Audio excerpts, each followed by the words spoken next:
Story 1. I've always been fascinated by urban exploration.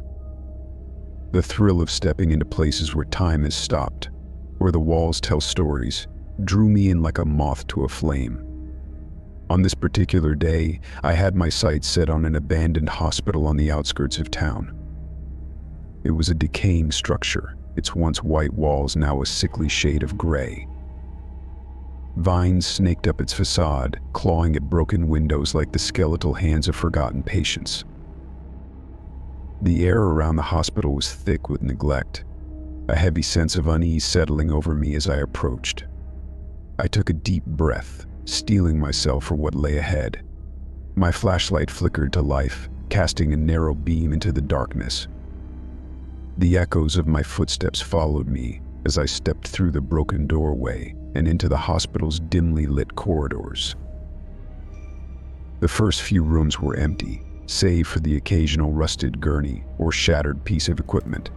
The graffiti on the walls hinted at the hospital's sordid history, with cryptic messages and crude drawings adding to the unsettling atmosphere.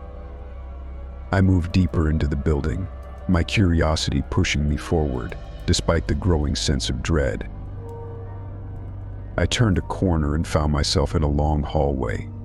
The flickering light revealed doors on either side, most of them ajar. I peeked into each room, finding only debris and decay. But as I reached the end of the hallway, I noticed one door that was tightly shut.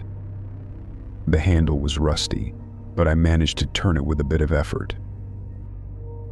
Inside, I was met with a peculiar sight. The room was filled with old, handwritten patient files, neatly stacked on a table in the center.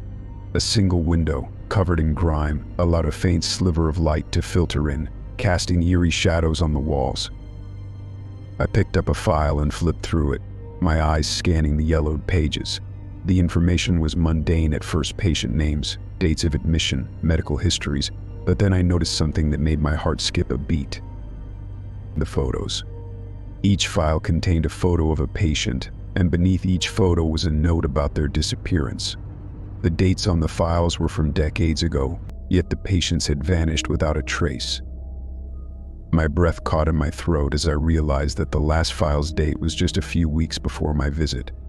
I felt a shiver run down my spine, a cold sensation that settled deep in my bones. I rummaged through the other files, finding more photos and more notes about disappearances. Some patients were elderly, others were children, but they all shared the same fate. No explanations, no clues, just empty spaces where they should have been. My heart raced as I glanced around the room, wondering if I was alone. A noise behind me made me jump. It was faint, like the creak of a floorboard, but it was enough to send me into a panic. I spun around, flashlight sweeping the room, but there was nothing there. My hands shook as I gathered a few of the files, shoving them into my backpack. I needed to get out of there fast. I retraced my steps, my pace quickening with each turn.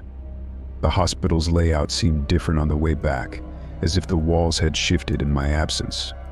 I took a wrong turn and found myself in a dead-end corridor. The air grew colder, and the shadows seemed to lengthen, reaching for me like dark fingers. A door at the end of the corridor creaked open, and I froze. A figure stepped out, shrouded in darkness. I couldn't see their face, but I could feel their gaze, cold and unblinking. I backed away slowly, my flashlight trembling in my hand. The figure didn't move, but I could hear their breathing slow, deliberate, almost rhythmic. I took a deep breath and sprinted back the way I came, my heart pounding in my chest. The corridor seemed to stretch endlessly, my footsteps echoing like a drumbeat. I burst through the broken doorway and into the daylight, gasping for air as I stumbled onto the overgrown path leading away from the hospital. I didn't stop running until I reached my car, my backpack heavy with the files I had taken. As I sat in the driver's seat, I glanced back at the hospital, its decaying silhouette looming over the landscape. I knew I would never return to that place, not after what I had seen. But the files in my backpack, the photos of the vanished patients, would haunt me for the rest of my life. The mystery of their disappearances and the figure in the dark would be with me forever. Story 2. The trail through the forest was my escape from the noise of city life. It was my sanctuary, a place where I could lose myself among the towering trees and the whispers of the wind. On this particular day, I had ventured deeper into the wilderness than I ever had before, pushing past the usual hiking routes into the untouched heart of the forest. The further I went, the more isolated I felt. The trail narrowed, becoming little more than a thin ribbon of dirt snaking through the underbrush. The bird song that had accompanied me earlier faded, replaced by an eerie silence. I relished the solitude, the sense of being truly alone in nature. But as the shadows grew longer, a creeping unease settled over me. I continued hiking, keeping an eye on my compass to ensure I didn't stray too far off course. The trees grew thicker, their branches weaving together to form a dense canopy overhead. Sunlight filtered through in sporadic bursts, casting shifting patterns on the forest floor. It was beautiful, but there was something about the stillness that set me on edge. As I rounded a bend in the trail, I noticed something out of place. A splash of red against the muted greens and browns of the forest. I approached cautiously, my heart racing as I drew closer. It was a backpack, its once bright fabric now stained with dark, dried blood. My instincts told me to turn back, to leave whatever horrors lay ahead undiscovered. But curiosity overpowered fear, and I reached down to inspect the bag. The bloodied backpack was heavy, its contents shifting as I picked it up. I unzipped the main compartment and found fresh food inside: sandwiches, fruit, and a bottle of water. The food was still cold, as if it had been packed that morning.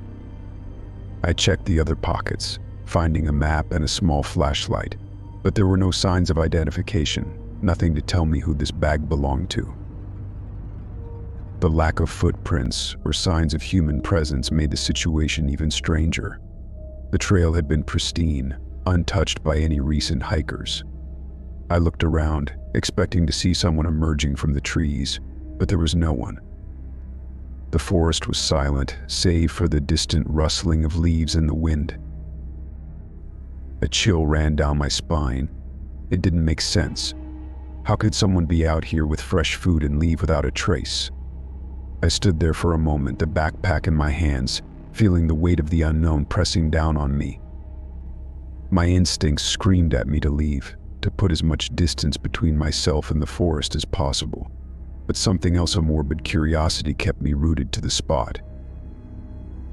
I decided to follow the trail a bit further, hoping to find some sign of the backpack's owner. As I walked, the forest grew darker, the trees seeming to close in around me. I kept my eyes peeled for any signs of movement, but the only thing I saw were the shifting shadows among the trees. The trail eventually led me to a small clearing. In the center, I saw a crude campsite, a makeshift tent made from a tarp, a smoldering fire pit, and a few scattered items. But there were no signs of life. The air around the campsite was heavy with the scent of smoke, but the fire had long since died out. I searched the area, finding a discarded jacket and a pair of hiking boots, but no people. The bloodied backpack grew heavier in my hands. I felt a wave of nausea as I realized that something terrible had happened here. The absence of people, the bloodied bag, and the fresh food had all pointed to something sinister. I backed away slowly, my pulse quickening with each step. I knew I needed to leave, to get as far away from this place as possible. But as I turned to go, I heard a sound, a low, guttural growl coming from the trees. It was faint, but it sent a shiver down my spine. I quickened my pace, my heart pounding in my chest. The growl grew louder, more insistent, as if whatever was making the sound was closing in on me. I broke into a run, the backpack bouncing against my back as I sprinted down the trail. The forest blurred around me, the branches whipping past my face as I fled. The growl followed me, growing louder with each step. I didn't stop running until I reached the trailhead, my legs trembling with exhaustion. I dropped the bloody backpack and stumbled into my car, my hands shaking as I fumbled with the keys. As I sped away from the forest, the growl faded into the distance, but the memory of the bloodied backpack and the campsite haunted me. I never returned to that forest, not after what I had experienced. The unanswered questions, the chilling growl, and the bloody backpack, it was a story I would never forget, a reminder that the wilderness could hide dark and terrifying secrets. Story 3. Working late at the office had become a habit of mine. The quiet hours after everyone had left were peaceful, a chance to focus without the constant interruptions of the day. My office was on the top floor, and as the last one in the building, I often felt like I had the entire place to myself. It was just me, the hum of the fluorescent lights, and the rhythmic clicking of my keyboard. That night, I was finishing up a report that was due the next morning. The clock on my desk blinked 11:43 p.m., the numbers casting a faint glow across my paperwork. I stretched, feeling the stiffness in my shoulders from hours of sitting, and decided to grab a coffee from the break room. As I walked down the dimly lit hallway, I noticed the eerie quiet. Usually I could hear the distant hum of the building's HVAC system or the occasional creak of the floorboards, but tonight it was as if the entire office was holding its breath. I reached the break room, the smell of stale coffee greeting me as I flicked on the light. The pot was empty, so I filled it with water and started a new brew. As I waited for the coffee to finish, I heard the sound of the elevator doors opening down the hallway. It was a soft, mechanical whir, followed by the gentle ding of the elevator arriving. I frowned, wondering who else could be in the building at this hour. I peered down the hallway, expecting to see someone step out of the elevator, but there was no one there. The doors were wide open, the empty elevator car sitting silently in the shaft. A chill ran down my spine as I walked toward the elevator, my footsteps echoing in the empty hallway. I reached out to press the button to close the doors, but they slid shut on their own, the mechanical whirring filling the silence. I shrugged it off, thinking it was just a glitch in the system. Elevators could be temperamental, and maybe it was just a random malfunction. I turned to head back to my office, but as I did, I noticed a light flickering at the end of the hallway. It was my boss's office, the light casting a faint glow through the frosted glass door. I knew I was the last one in the building, and my boss had left hours ago. Why was his office light on? I felt a surge of unease as I approached the door. The office was locked, as it always was when my boss wasn't there. I tried the handle, and it didn't budge. The light continued to flicker, casting eerie shadows on the walls. I knocked on the door, hoping for a response, but there was only silence. My heart raced as I peered through the frosted glass, trying to make out any shapes or movement inside. It was hard to see clearly, but I could make out a faint outline, like someone was sitting at the desk. I knocked again, louder this time, but there was still no answer. I took a step back, my mind racing with possibilities. Had my boss come back to the office without me noticing? Was someone else in there, perhaps a burglar or an intruder? I decided to call security, but when I pulled out my phone, I had no signal. The office was in a tall building, and sometimes the reception could be spotty, but this felt like more than a coincidence. I took a deep breath and decided to go back to my office to use the landline. As I turned to leave, I heard a faint whisper from behind the door. It was soft, almost inaudible, but it sent a shiver down my spine. I froze, straining to hear the words, but it was just a jumble of sounds, like a distant conversation. I didn't know what to do. My instincts told me to leave, to get out of the building and call for help from outside.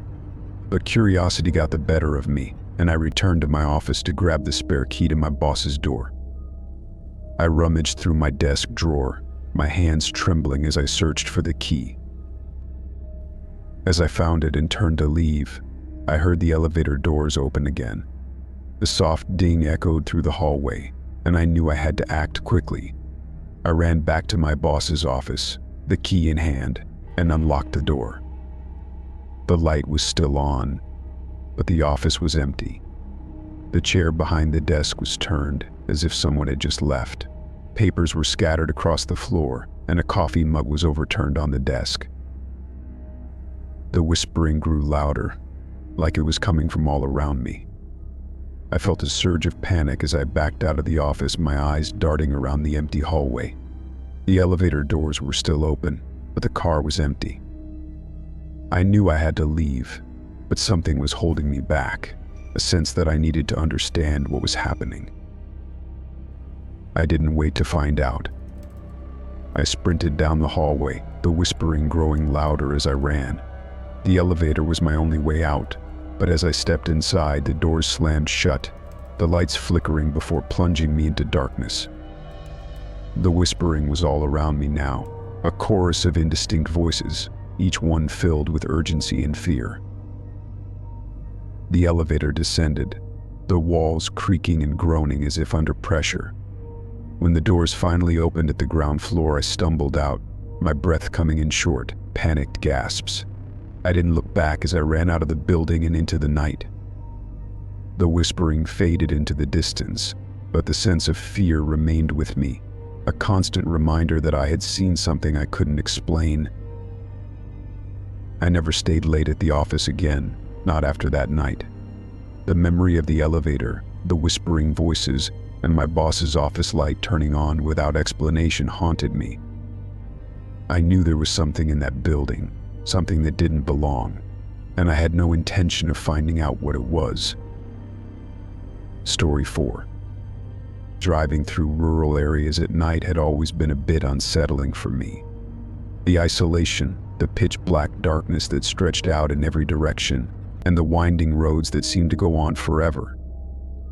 But on this particular night, I was in a hurry to get back to the city, and the rural route was the quickest way home.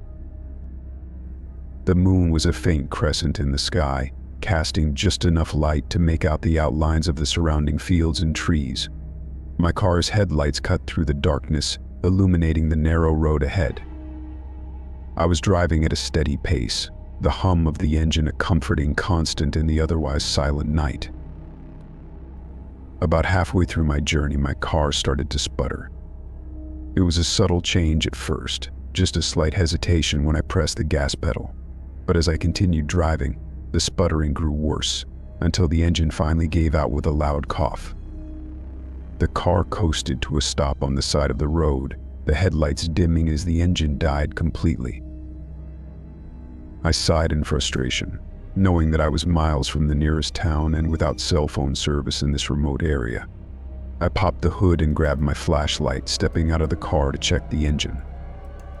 The night air was cool and carried the faint scent of damp earth and pine. The quiet was almost oppressive, broken only by the distant hoot of an owl. As I inspected the engine, I heard the sound of a car approaching in the distance. The faint rumble of an engine grew louder, accompanied by the glow of headlights. I felt a surge of relief, thinking that maybe someone could help me get my car started again. I stood by the side of the road, waving my flashlight to signal the approaching vehicle. The car drew closer, a sleek black sedan, but as it reached my location, it slowed to a stop several yards ahead of me. The headlights remained on, casting a blinding glow across the road. I squinted against the light, trying to see who was driving, but the windows were tinted, and I couldn't make out anything through the glare. I waited for a moment, expecting someone to get out and offer assistance, but the car remained still, its engine idling softly. The longer I stood there, the more uneasy I became. There was something off about the way the car had stopped, the way the headlights didn't dim or flicker. It was as if the car itself was watching me. I called out, asking if anyone was there, but there was no response. The silence was unnerving, broken only by the occasional rustle of leaves in the wind. I took a cautious step forward, my flashlight pointed at the sedan, hoping to catch a glimpse of the driver. But as I moved, the car's engine roared to life, and it reversed abruptly, tires screeching as it sped backward down the road. I stood there, stunned, as the sedan disappeared into the night, its headlights fading into the distance. My heart raced, a mix of confusion and fear coursing through my veins. I didn't know what to make of it. Why had the car stopped only to leave without a word? I turned my attention back to my own car, but the engine still wouldn't start. I felt a growing sense of dread, knowing that I was stranded in the middle of nowhere with no way to call for help. The road stretched out into darkness, and I couldn't shake the feeling that I was being watched. I decided to start walking, hoping to find a farmhouse or some sign of civilization. The road was long and winding, with dense trees on either side. The flashlight's beam barely pierced the darkness, casting eerie shadows that seemed to shift and move as I walked. Every rustle in the bushes made me jump, my nerves on edge. After what felt like an eternity, I saw headlights approaching from the opposite direction. It was a different car, a rusty pickup truck, and it was moving slowly. I stepped to the side of the road, waving my flashlight to get the driver's attention. The truck slowed to a crawl, and the driver's side window rolled down, revealing an elderly man with a grizzled beard. "Car trouble?" he asked, his voice gruff but not unfriendly. I nodded, explaining that my car had broken down and I had no way to call for help. The man offered to give me a ride to the nearest town, and I gratefully accepted. As I climbed into the truck, I glanced back at the road, half expecting to see the black sedan returning. But there was nothing, just the empty stretch of highway disappearing into the night. The drive to town was quiet. The elderly man focused on the road ahead. I felt a sense of relief, knowing that I was no longer alone, but the memory of the black sedan and its blinding headlights lingered in my mind. There was something unsettling about the way it had stopped and then abruptly left, something that didn't make sense. I thanked the man for the ride as we reached the outskirts of the town. He dropped me off at a gas station where I could call for a tow truck and arrange for a ride home. As I stood under the bright lights of the station, I couldn't shake the feeling that I had narrowly escaped something dangerous. The memory of the black sedan, its headlights glaring into the night, would stay with me long after that eerie drive through the rural landscape.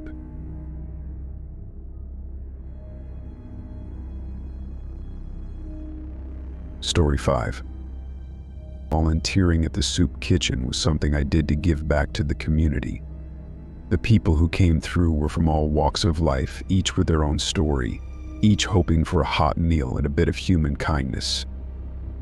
The kitchen was in a small church basement, with long tables set up for serving and a line of volunteers working in the kitchen to prepare the food. That evening I was on the serving line, dishing out soup and bread to the regulars who came in from the cold. It was a busy night, the air filled with the sounds of conversation and laughter. The atmosphere was warm, despite the chill outside, and I was enjoying the sense of camaraderie among the volunteers and the guests. As the evening wore on, I noticed a homeless man standing at the end of the line. He was older, with a scruffy beard and a worn coat that looked like it had seen better days. His eyes were tired, and he had a nervous energy about him, glancing around as if he expected trouble.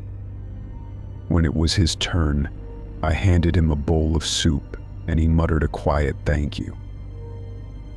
But as I was about to serve the next person, the man leaned in and slipped something into my hand. It was a crumpled piece of paper, folded several times over. He didn't say a word, just nodded to me and moved along. I felt a surge of curiosity, wondering what was written on the note, but I didn't have time to check it just then. The line was long, and I had to keep serving. When the rush died down, I took a moment to unfold the note. It was a small scrap of paper, yellowed with age and filled with cramped handwriting. At first, I thought it was a grocery list or something mundane, but as I read the words, my heart sank. It was a list of locations and dates where bodies had been found, each one carefully documented. The dates spanned several years, but the most recent was from just a week ago. I felt a chill run down my spine as I scanned the list. The locations were all over the city, some in alleys, others near train tracks or abandoned buildings. I recognized a few of the places, and they weren't the kind of spots you'd expect someone to frequent at night. The thought of someone compiling this list, keeping track of these grisly discoveries, made my stomach turn. I looked around the soup kitchen, hoping to catch sight of the homeless man who had given me the note, but he was nowhere to be seen. I asked a few of the volunteers if they had seen him, but no one could remember. It was as if he had vanished into thin air, leaving behind only the cryptic message. My first instinct was to throw the note away, to pretend I had never seen it. But I couldn't shake the feeling that it was important, that someone had entrusted me with this information for a reason. I needed to do something, to share it with someone who could make sense of it. I decided to go to the police, hoping they could shed some light on the list. I left the soup kitchen early and headed to the nearest precinct, the crumpled note clutched tightly in my hand. As I walked, I felt a growing sense of paranoia, as if someone was watching me. Every shadow seemed to move, every rustling leaf made me jump. At the police station, I explained what had happened, showing the note to the officer at the front desk. He took it from me, glancing over it with a raised eyebrow. "Where did you get this?" he asked, his tone sharp. I told him about the homeless man at the soup kitchen, about how he had handed me the note without saying a word. The officer nodded and called over a detective, a middle-aged man with graying hair and a weary expression. The detective took the note and read it carefully, his eyes narrowing as he reached the last entry. "This is serious," he said, his voice low. "We need to find the man who gave you this. Do you know where he went?" I shook my head, feeling a wave of guilt. I should have paid more attention, should have asked the man why he had given me the note. But it had all happened so quickly, and now he was gone. The detective took my statement and assured me they would look into it. As I left the station, I couldn't help but feel a sense of foreboding. The list of locations and dates, the bodies that had been found, it was like stepping into a nightmare, one that I couldn't wake up from. I returned to the soup kitchen the next day, hoping to see the homeless man again. I watched the line carefully, asking the other volunteers if they had seen him, but he never showed up. It was as if he had vanished without a trace, leaving behind only the mystery of the crumpled note. The police called me a few days later, asking if I had any more information, but I had nothing to offer. The homeless man remained elusive, and the list of locations and dates remained a haunting reminder of the darkness that lurked beneath the surface of the city. I knew that I would never forget that night at the soup kitchen, and I wondered if I would ever learn the truth behind the chilling message I had received. Story 6. Working the night shift as a security guard at the old museum was supposed to be an easy gig. The building itself was a relic, with creaking floors and dimly lit corridors that gave it a haunted vibe. But I didn't mind. I liked the quiet, and the steady rounds helped keep my mind occupied during the long hours. The museum had a history of being understaffed and underfunded, which explained why they hired someone like me with minimal experience. Most of the exhibits were antiques, dusty relics from bygone eras that didn't attract many visitors. The main attraction was the Egyptian wing, with its mummies and ancient artifacts, but even that had lost its charm over the years. One night I was doing my rounds when I noticed something strange in the Egyptian wing. There was a display of ancient hieroglyphs, a large stone tablet encased in glass, but the glass was slightly ajar. It wasn't broken, just tilted at an odd angle. I knew I hadn't seen it like that before, and it made me wonder if someone had tampered with it during the day. I went to fix the glass, pushing it back into place, when I heard a faint clicking sound. It was coming from behind the display like the sound of gears turning. I leaned in, trying to locate the source of the noise, and noticed a small gap in the wall. It was a hidden door, cleverly concealed among the ornate carvings on the stone tablet. Curiosity got the better of me, and I decided to investigate. I pulled the door open, expecting to find a maintenance closet or a storage room, but what I saw instead made my heart race. It was a small, windowless room, lit by the dim glow of computer screens. Along one wall was a row of surveillance monitors, each one displaying live feeds from different locations.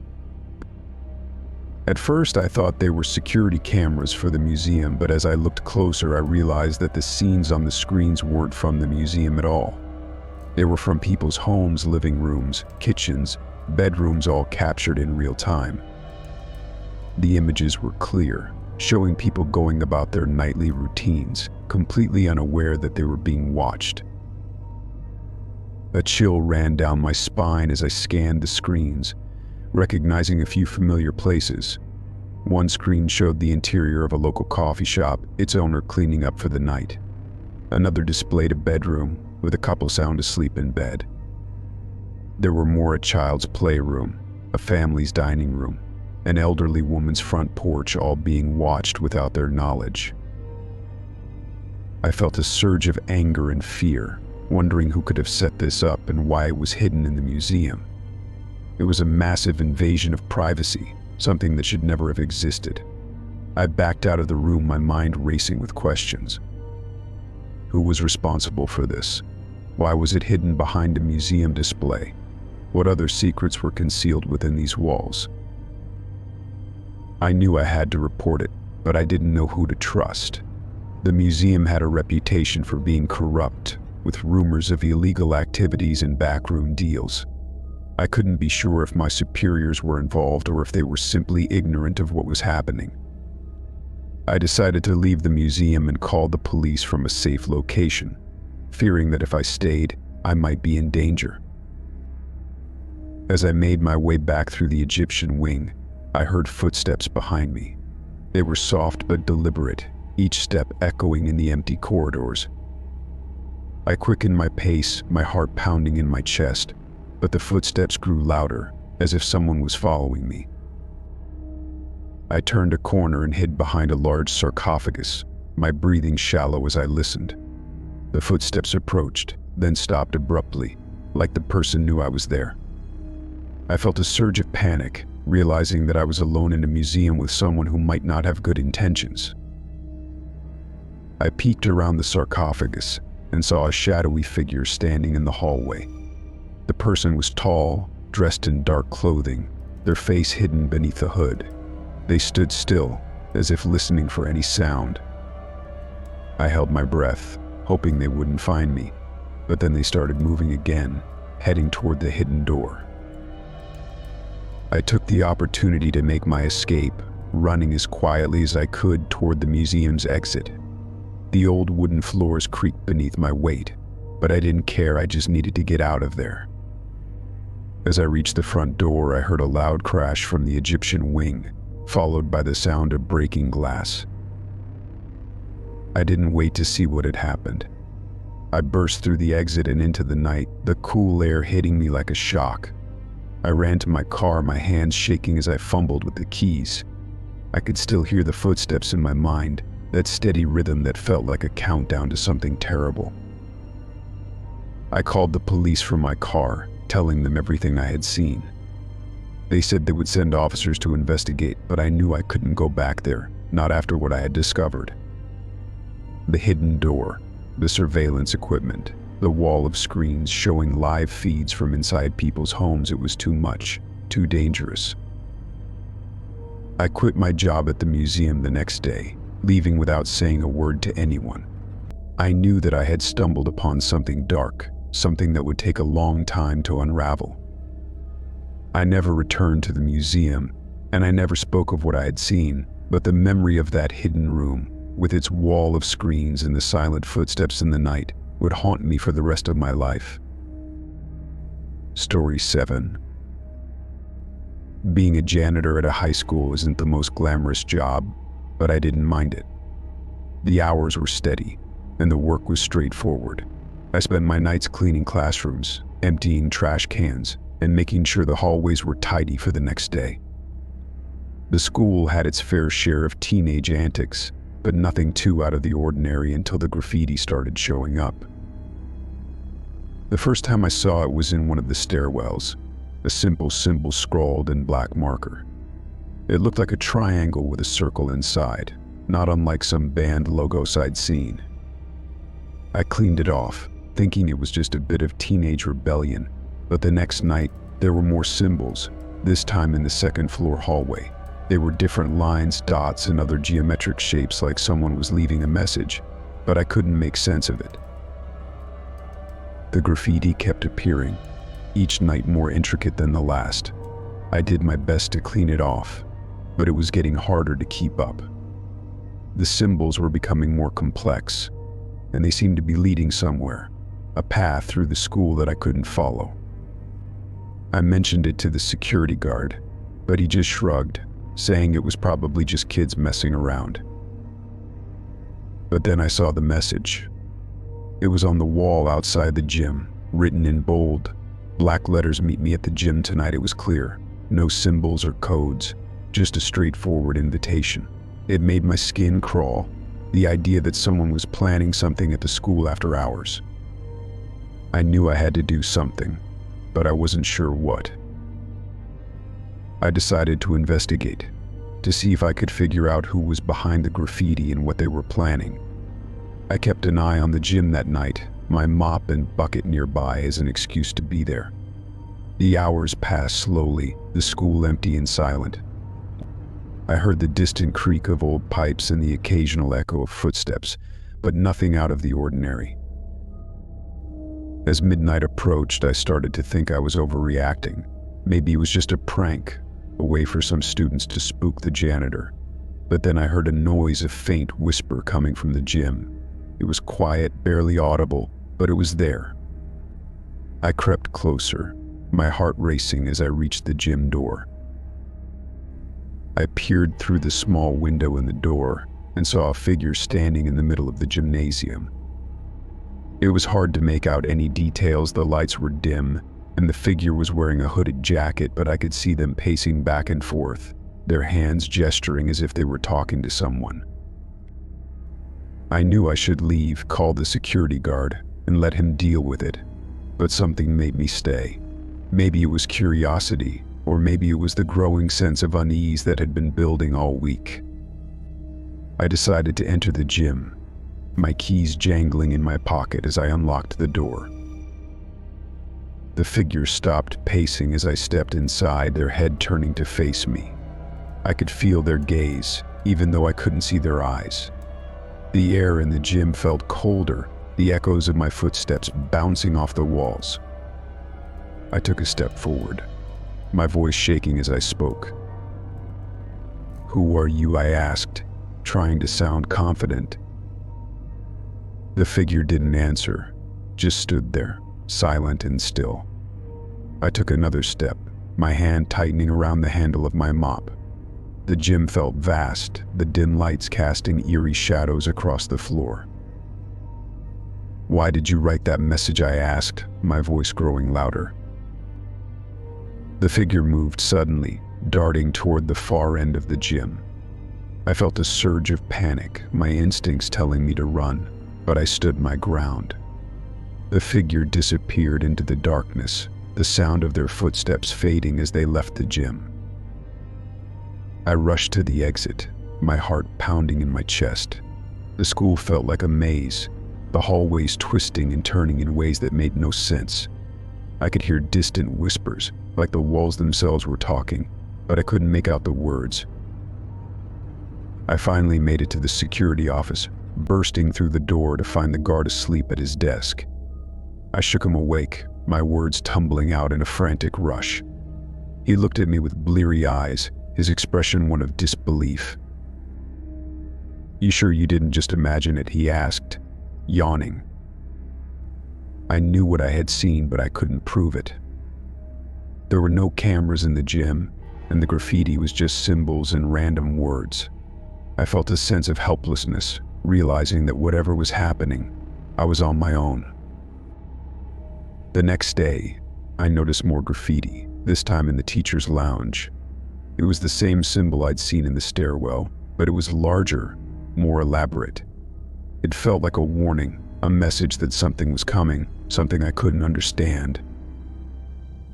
I quit my job at the high school soon after, unable to shake the feeling that I was being watched. The whispers in the gym, the hooded figure, and the coded messages were too much for me to handle. I never went back, and I never found out what was really happening in that old school, but the memory of that night in the gym would haunt me for years to come.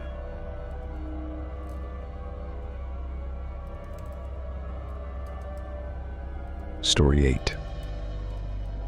The small town had a reputation for being quiet and uneventful, the kind of place where everyone knew each other's business, and the local diner served as the social hub. But recently, things had taken a dark turn.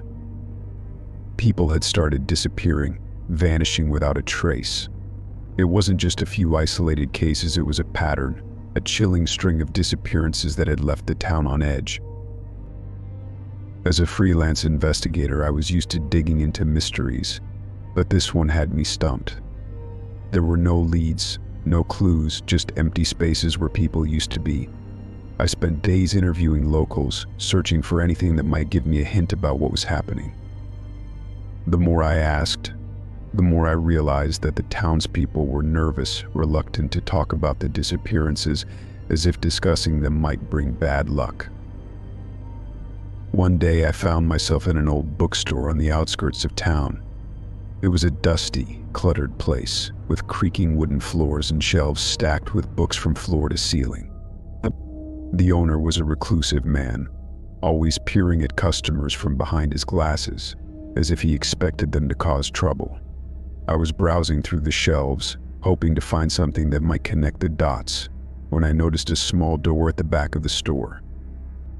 It was slightly ajar, revealing a dark room beyond. Curiosity got the better of me, and I slipped through the door, careful not to make any noise. The room was cramped, filled with boxes and old furniture, but what caught my eye was a pile of books in the corner. They were old, their covers worn and faded, but one stood out, a diary, bound in leather and fastened with a brass clasp. I opened the diary, my heart racing as I flipped through the pages. The handwriting was neat but hurried, as if the writer was in a rush to get their thoughts down. The entries were detailed, each one describing a person who had disappeared from the town. There were dates, times, and locations, all meticulously recorded. But what was even more disturbing were the hints at a secret society, a shadowy group that seemed to be operating behind the scenes. The diary mentioned strange meetings in the woods, hidden gatherings in abandoned buildings, and whispers of rituals that took place under the cover of night. The writer seemed to know more than they were letting on, their words carefully chosen to avoid revealing too much. But the sense of danger was palpable, a constant undercurrent in every entry. As I read further, I found references to symbols and signs, cryptic drawings that matched the ones I'd seen around town. The symbols were like a secret language, a code that only a select few could understand. The diary hinted at a larger conspiracy, something that went far beyond the simple disappearances I'd been investigating. I was so engrossed in the diary that I didn't hear the sound of footsteps behind me. The floor creaked, and I spun around, the diary clutched tightly in my hand. It was the bookstore owner, his eyes narrowed as he stared at me. "You're not supposed to be back here," he said, his voice low and threatening. I tried to play it cool, pretending I was just curious about the old books, but he wasn't buying it. He took a step closer, his hand reaching out as if to grab the diary from me. I backed away, my instincts telling me to run, but I didn't want to let go of the evidence I had found. "You need to leave," he said, his tone menacing. "This isn't your business." I knew I had to get out of there, but I couldn't just walk away. I needed the diary, the clues it contained, if I was going to solve the mystery of the disappearances. I decided to make a break for it, darting past the bookstore owner and racing toward the front of the store. He shouted after me, his voice echoing off the walls, but I didn't look back. I burst out of the bookstore and into the street, the diary tucked under my arm. The town was quiet, the sun setting behind the buildings, casting long shadows across the pavement. I ran as fast as I could, my heart pounding in my chest, not stopping until I reached my car. I knew I couldn't go back to the bookstore, not after what had happened. The owner was clearly hiding something, and I had a feeling he was connected to the secret society mentioned in the diary. I needed to find a safe place to read the rest of the entries, to piece together the clues and uncover the truth. I drove to a secluded spot on the outskirts of town, a place where I could read without being disturbed. As I flipped through the pages, the diary revealed more about the secret society, a group that had been operating in the town for decades, their activities hidden from prying eyes. The symbols, the meetings in the woods, the rituals, it was all part of a larger plan, one that seemed to revolve around the disappearances. The diary mentioned names, people who were part of the society, and I recognized a few of them from my interviews. It was clear that they were powerful, influential figures in the town, people who could make someone disappear without a trace. I felt a surge of fear, realizing that I was dealing with something far more dangerous than I had anticipated. I knew I couldn't go to the local authorities. The secret society had connections everywhere. I had to take matters into my own hands, to find a way to expose the truth without putting myself in danger. The diary was my only hope, my only weapon against the darkness that had taken hold of the town. I spent the night reading and taking notes, my mind racing with possibilities. The secret society had been operating in the shadows for too long, and I was determined to bring them to light. But as I pieced together the clues, I couldn't shake the feeling that someone was watching me, that the secret society knew I had the diary and was coming to take it back. I didn't know who to trust or where to turn, but I knew one thing for sure: the diary was the key to unraveling the mystery of the disappearances, and I wasn't going to let it go without a fight. The small town had its secrets, and I was determined to uncover them, no matter the cost. Story 9. House sitting for my friend seemed like an easy favor. She had a beautiful home on the edge of town, nestled in a quiet neighborhood surrounded by woods. The place had a cozy feel, with antique furniture and soft lighting that made it feel like a step back in time. She was going to be away for a week, and I was happy to keep an eye on things, feed her cat, and water her plants. But I never expected to stumble upon what I did in her basement. It was the third night of my stay, and I was making my way through the house, turning off the lights and checking the doors. Everything seemed normal. The cat curled up on the couch and the plants thriving in their spots by the windows. But as I passed by the basement door, I noticed something odd. The door was slightly ajar, a sliver of darkness visible through the crack. I was sure I had closed it earlier, but maybe I'd just forgotten. Curiosity got the better of me, and I opened the basement door, flicking on the light switch. The basement was large, with concrete floors and walls lined with shelves filled with boxes and old furniture. It was the kind of place where you stored things you didn't want to throw away but had no use for anymore. I stepped down the creaking wooden stairs, my footsteps echoing in the dimly lit space. As I explored, I noticed a corner of the basement that seemed darker than the rest. The light from the overhead bulb didn't quite reach it, casting it in shadow. I moved closer, my eyes adjusting to the dimness, and that's when I saw a trapdoor, hidden behind a stack of old crates. It was wooden, with a rusted metal handle, and it was slightly open, as if someone had recently used it. My heart raced as I lifted the trapdoor, the creak of the hinges sending a shiver down my spine. A narrow set of stairs led down into a pitch-black space below. I hesitated for a moment, wondering if I should leave it alone, but my curiosity pushed me forward. I grabbed my phone, turned on the flashlight, and descended the stairs, each step creaking under my weight.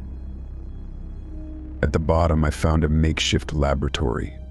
It was a small room, cramped and filled with old medical equipment, rusty surgical tools, glass beakers, and metal trays. There were workbenches along the walls, cluttered with papers and faded photographs. It looked like something out of a horror movie, a place where terrible things had happened. I picked up one of the photographs, holding it under the light of my phone. It showed a person strapped to a table, their eyes wide with fear. There were wires and tubes attached to their body, leading to strange machines in the background. The other photographs were similar, each one depicting a different person undergoing some kind of bizarre experiment. My stomach churned as I realized what I had stumbled upon. This wasn't just a hidden room, it was a secret lab, a place where someone had been conducting unethical experiments on people. I felt a surge of panic, wondering who had built this place and what had happened to the people in the photographs. I knew I needed to leave, to call the police and report what I had found, but I couldn't resist looking through the papers on the workbenches. They were covered in scribbled notes and diagrams detailing the experiments and the results. It was all technical jargon, but the general idea was clear: someone had been trying to manipulate human behavior to control the mind in ways that were unnatural. As I reached for another photograph, I heard a noise from above. It was faint, like the creak of a floorboard, but it was enough to make me freeze. I listened, my heart racing, as the sound grew louder, like someone was moving around in the basement. I knew I had to get out of there to escape before I was discovered, but the narrow staircase felt like a trap. I grabbed a few of the papers and photographs, shoving them into my pocket, and headed for the stairs. The creaking grew louder as I climbed, the footsteps approaching the trapdoor from above. I was almost at the top when the trapdoor swung open, a shadowy figure silhouetted against the light. I panicked, my mind racing with thoughts of being caught in this hidden lab. I stumbled backward, my foot slipping on the stairs, but I caught myself before I fell. The figure stood at the top of the stairs, blocking my escape. I couldn't see their face, just the outline of their body against the light from the basement. Without thinking, I lunged forward, pushing past the figure and scrambling out of the trapdoor. The basement was a blur as I ran for the stairs, my heart pounding in my chest. I could hear the figure chasing after me, their footsteps heavy and deliberate, but I didn't look back. I burst through the basement door and into the hallway, slamming it shut behind me. I knew I couldn't stay in the house, not after what I'd found and the danger I was in. I grabbed my keys and ran out the front door, my pulse racing as I sprinted to my car. As I drove away, I could still hear the footsteps in my mind, each step a reminder of the horrors I'd uncovered in that hidden laboratory. I called the police, telling them about the trapdoor and the strange lab in the basement. They said they would investigate, but I knew I couldn't go back to my friend's house. The images from the photographs, the old medical equipment, and the shadowy figure chasing me, it was all too much, too dangerous. I never spoke to my friend about it, never explained why I couldn't house sit for her again, but I knew one thing for sure: the hidden trapdoor in her basement was a doorway to something dark and sinister, and I was lucky to have escaped with my life. Story 10. Delivering mail in the suburbs had always been a routine job. Each day I walked my route through the quiet streets, where the lawns were always freshly mowed, and the houses looked pristine. It was the kind of neighborhood where everyone knew each other, where kids played in the streets without a worry in the world. But one house had always stood out. It was at the end of the cul-de-sac, shrouded in overgrown bushes. with windows boarded up and paint peeling from the walls. It had been abandoned for years, a relic of a time when the neighborhood had seen better days. No one talked about the house. It was like a ghost among the immaculate homes. Neighbors avoided it, kids steered clear, and even pets seemed to sense something was off. I always glanced at it when I passed by, feeling a chill run down my spine every time. But nothing prepared me for what I discovered on that sunny afternoon. I was sorting through the mail, making my usual rounds, when I noticed a stack of envelopes addressed to the abandoned house. It struck me as odd, given that no one had lived there for years. The postmark dates were recent, within the past few weeks, and the return address was local. But what caught my eye was the handwriting. It was eerily familiar, the kind of cursive style that seemed to belong to another era. I knew I shouldn't have, but my curiosity got the better of me. I pulled one of the envelopes out of the stack and held it up to the light. The handwriting was precise, each letter flowing into the next with a smooth, almost practiced elegance.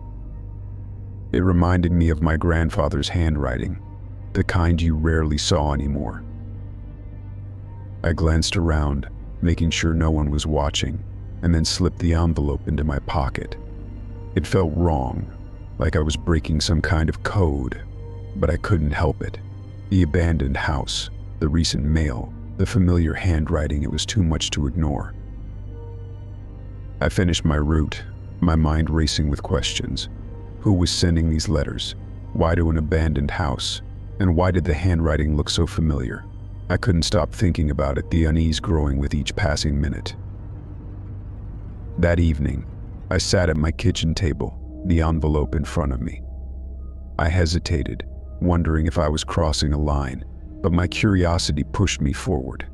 I opened it carefully, the paper crinkling in my hands, and pulled out a single sheet of paper. It was a letter, handwritten in the same elegant cursive. The letter was addressed to someone named John. It was brief, just a few sentences, but the words sent a chill down my spine. It spoke of unfinished business, of secrets that needed to stay buried. There was a sense of urgency in the tone, a warning that something was coming, and it was best to stay away. The letter ended with a cryptic phrase, "Meet me where the shadows fall."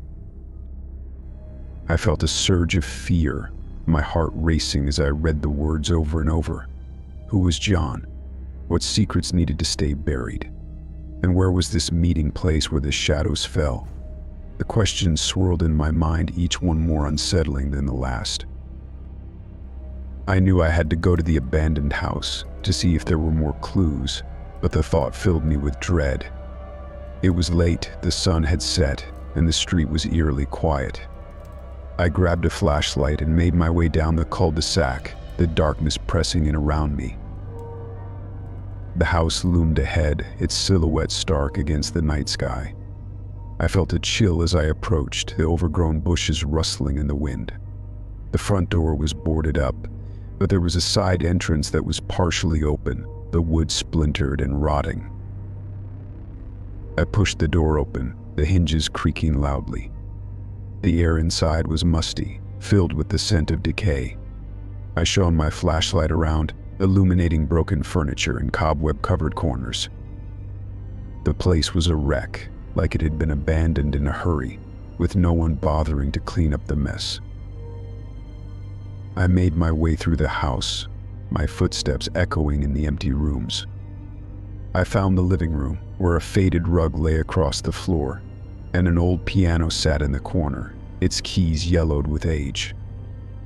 It was like stepping into a time capsule, a glimpse into a life long forgotten. But what caught my attention was the wall on the far side of the room. It was covered in old photographs, each one pinned to the wallpaper with rusted tacks. They were black and white, depicting people from decades ago, but what struck me was that some of the faces looked familiar. They were the neighbors, the same people who lived in the houses down the street, but much younger, like they had been taken when the neighborhood was first built. I felt a surge of panic as I realized that these photographs were not just old memories, they were a warning. a reminder of something that had happened in this neighborhood, something that still lingered in the shadows. I heard a noise from upstairs, a faint creaking, like someone was walking along the floorboards. My heart raced as I backed away, my flashlight trembling in my hand. I knew I had to leave, to get out of this place before I was caught. I turned and ran, the darkness swallowing me as I sprinted back through the broken door and into the night. The street was empty, the only sound the distant rustling of leaves in the wind. As I reached my house, I heard the faint sound of a piano playing, a haunting melody that seemed to come from the abandoned house. It echoed through the night, a reminder that some secrets should stay buried, that some places were best left alone. I never returned to the abandoned house, never spoke of what I had found, but I knew one thing for sure: the quiet suburban neighborhood wasn't as safe as it seemed, and the past had a way of coming back to haunt you.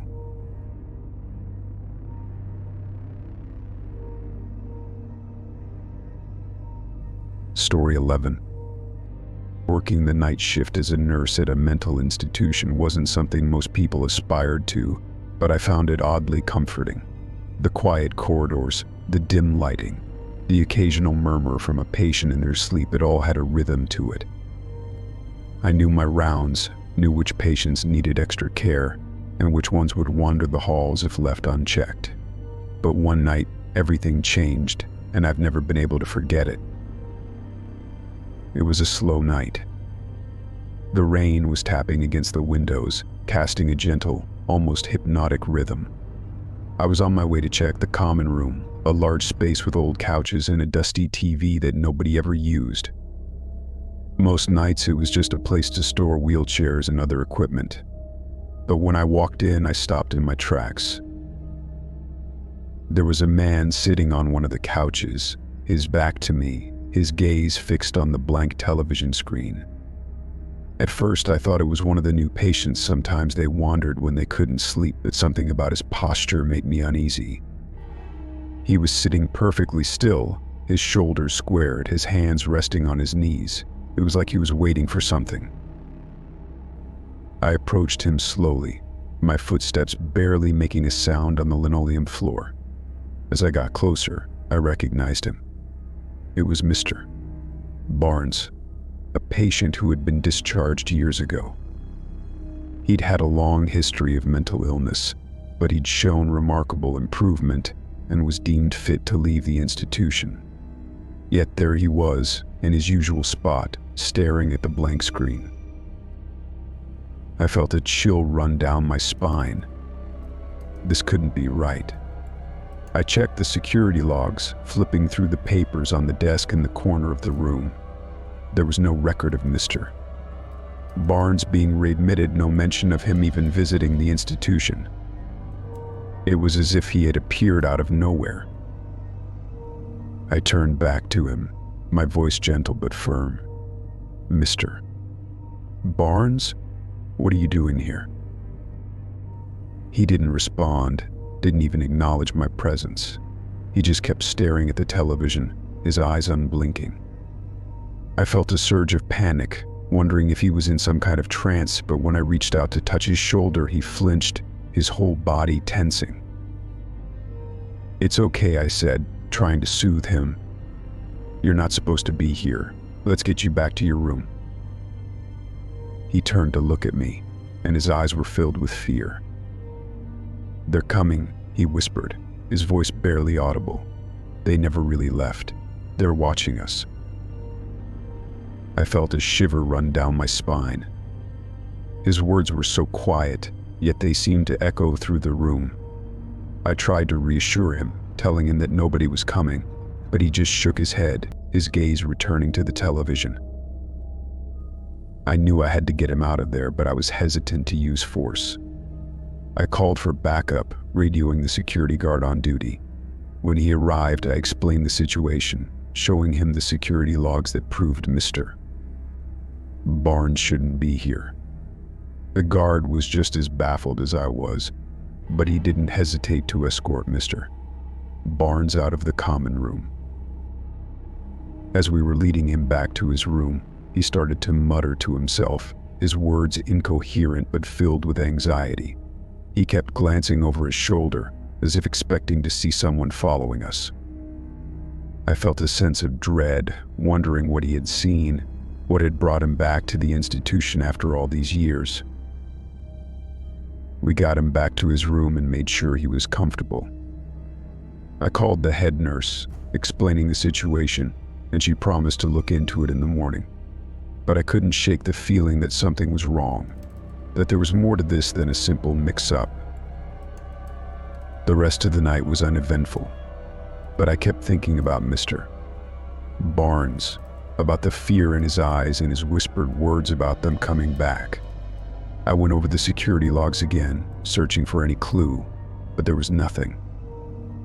It was as if he had never existed, as if he had been erased from the institution's records. The next day I came in early, eager to hear what the head nurse had found. She greeted me with a confused expression, telling me that there was no record of Mr. Barnes being a patient, not in the past or the present. I insisted that he had been there the night before, but she just shook her head, dismissing it as a hallucination or a dream brought on by stress. I knew what I had seen. I had spoken to Mr. Barnes, touched his shoulder, and seen the fear in his eyes, but nobody believed me. The other nurses gave me strange looks, as if I had lost my mind. Even the security guard who had helped me escort him back to his room claimed he didn't remember any of it. I felt like I was losing my grip on reality, like the institution itself was playing tricks on me. I couldn't stop thinking about Mr. Barnes, about his warning that they were watching. I started to see shadows moving in the corners of my vision, hear faint whispers in the empty hallways.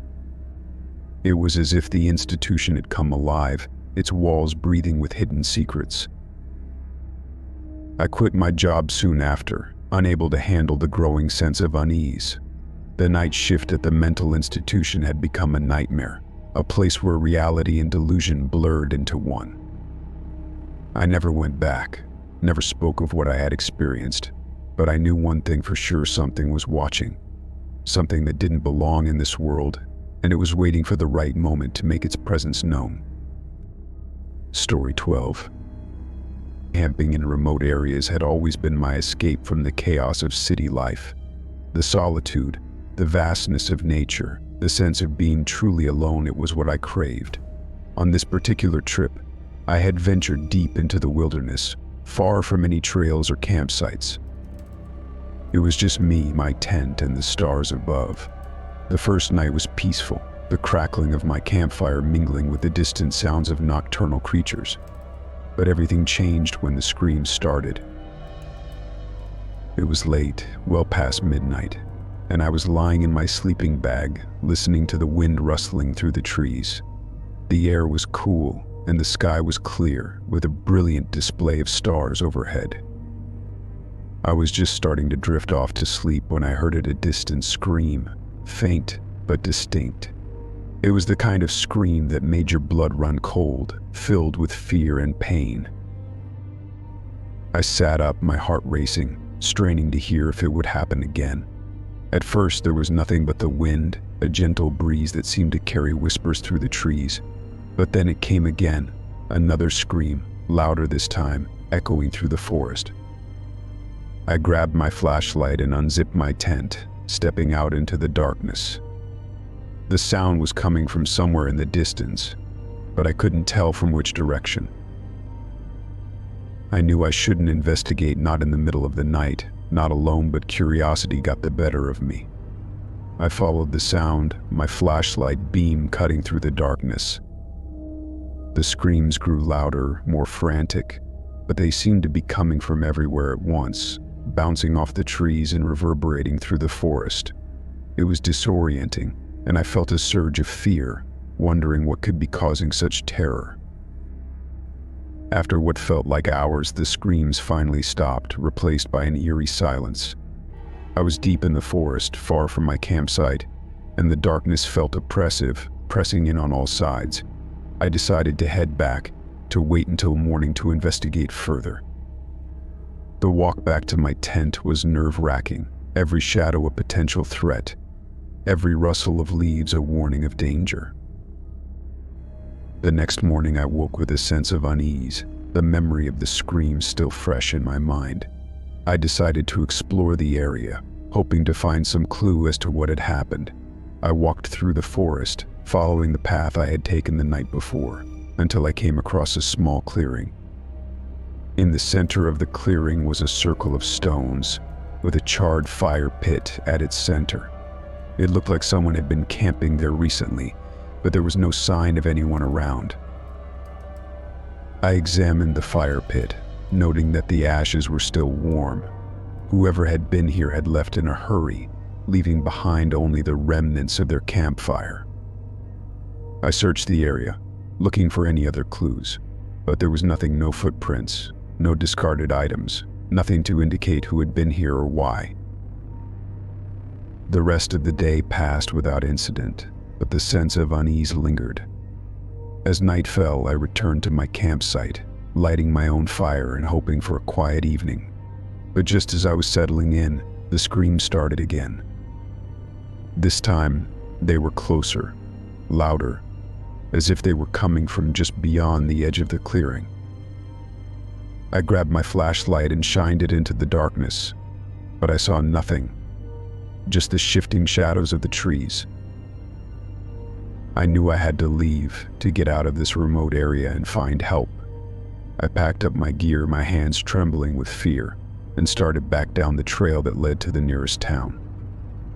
The screams continued, growing more frantic, more desperate, but I kept my pace steady, my eyes fixed on the path ahead.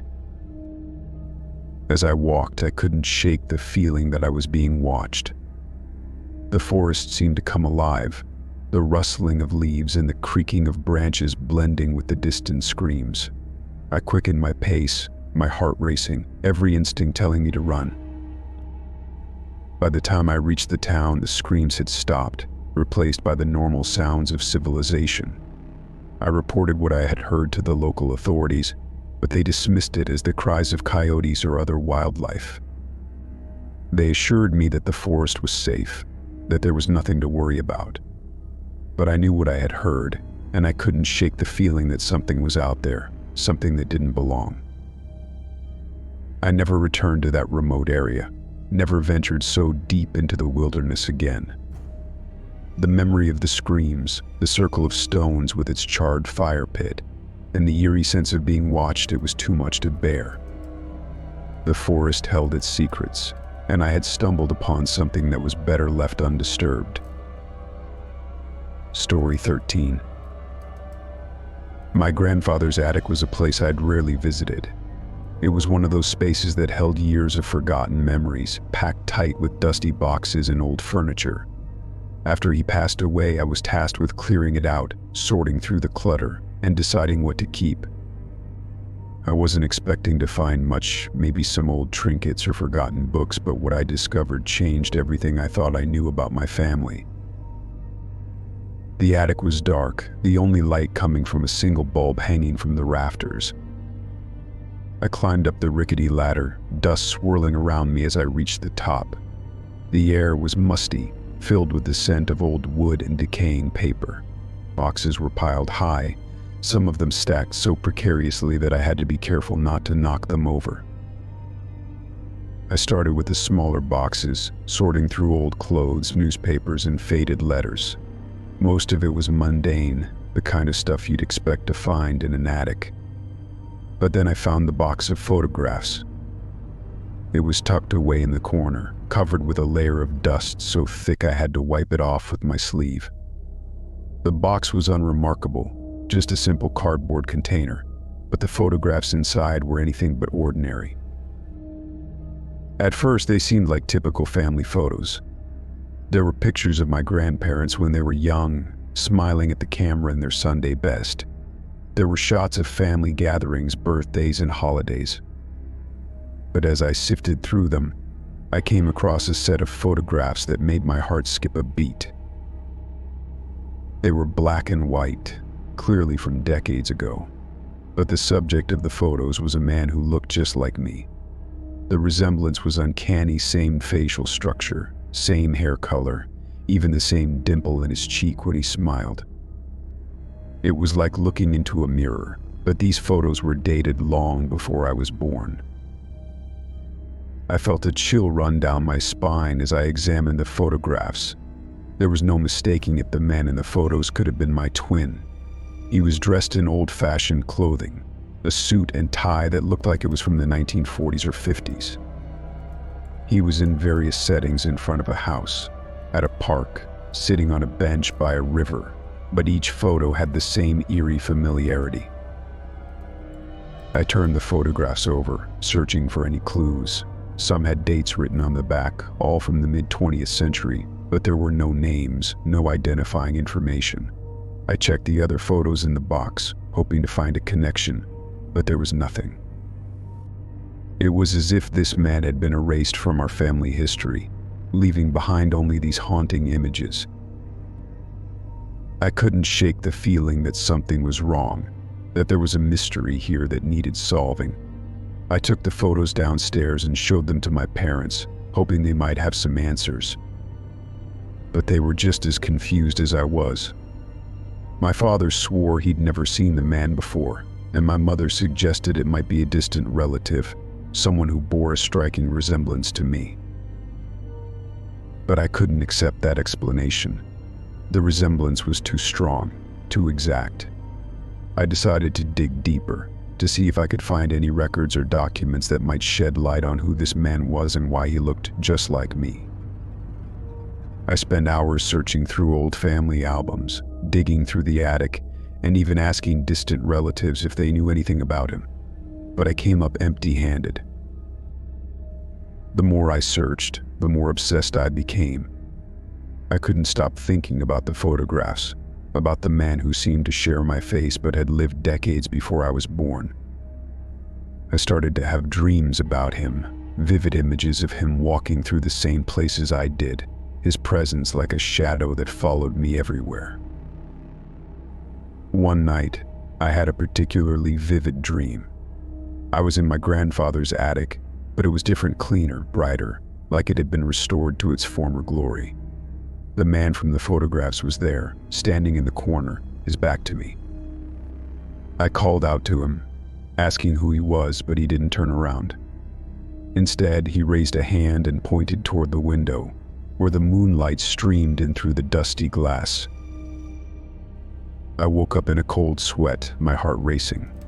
The dream felt so real, so immediate, that I couldn't shake the sense of urgency.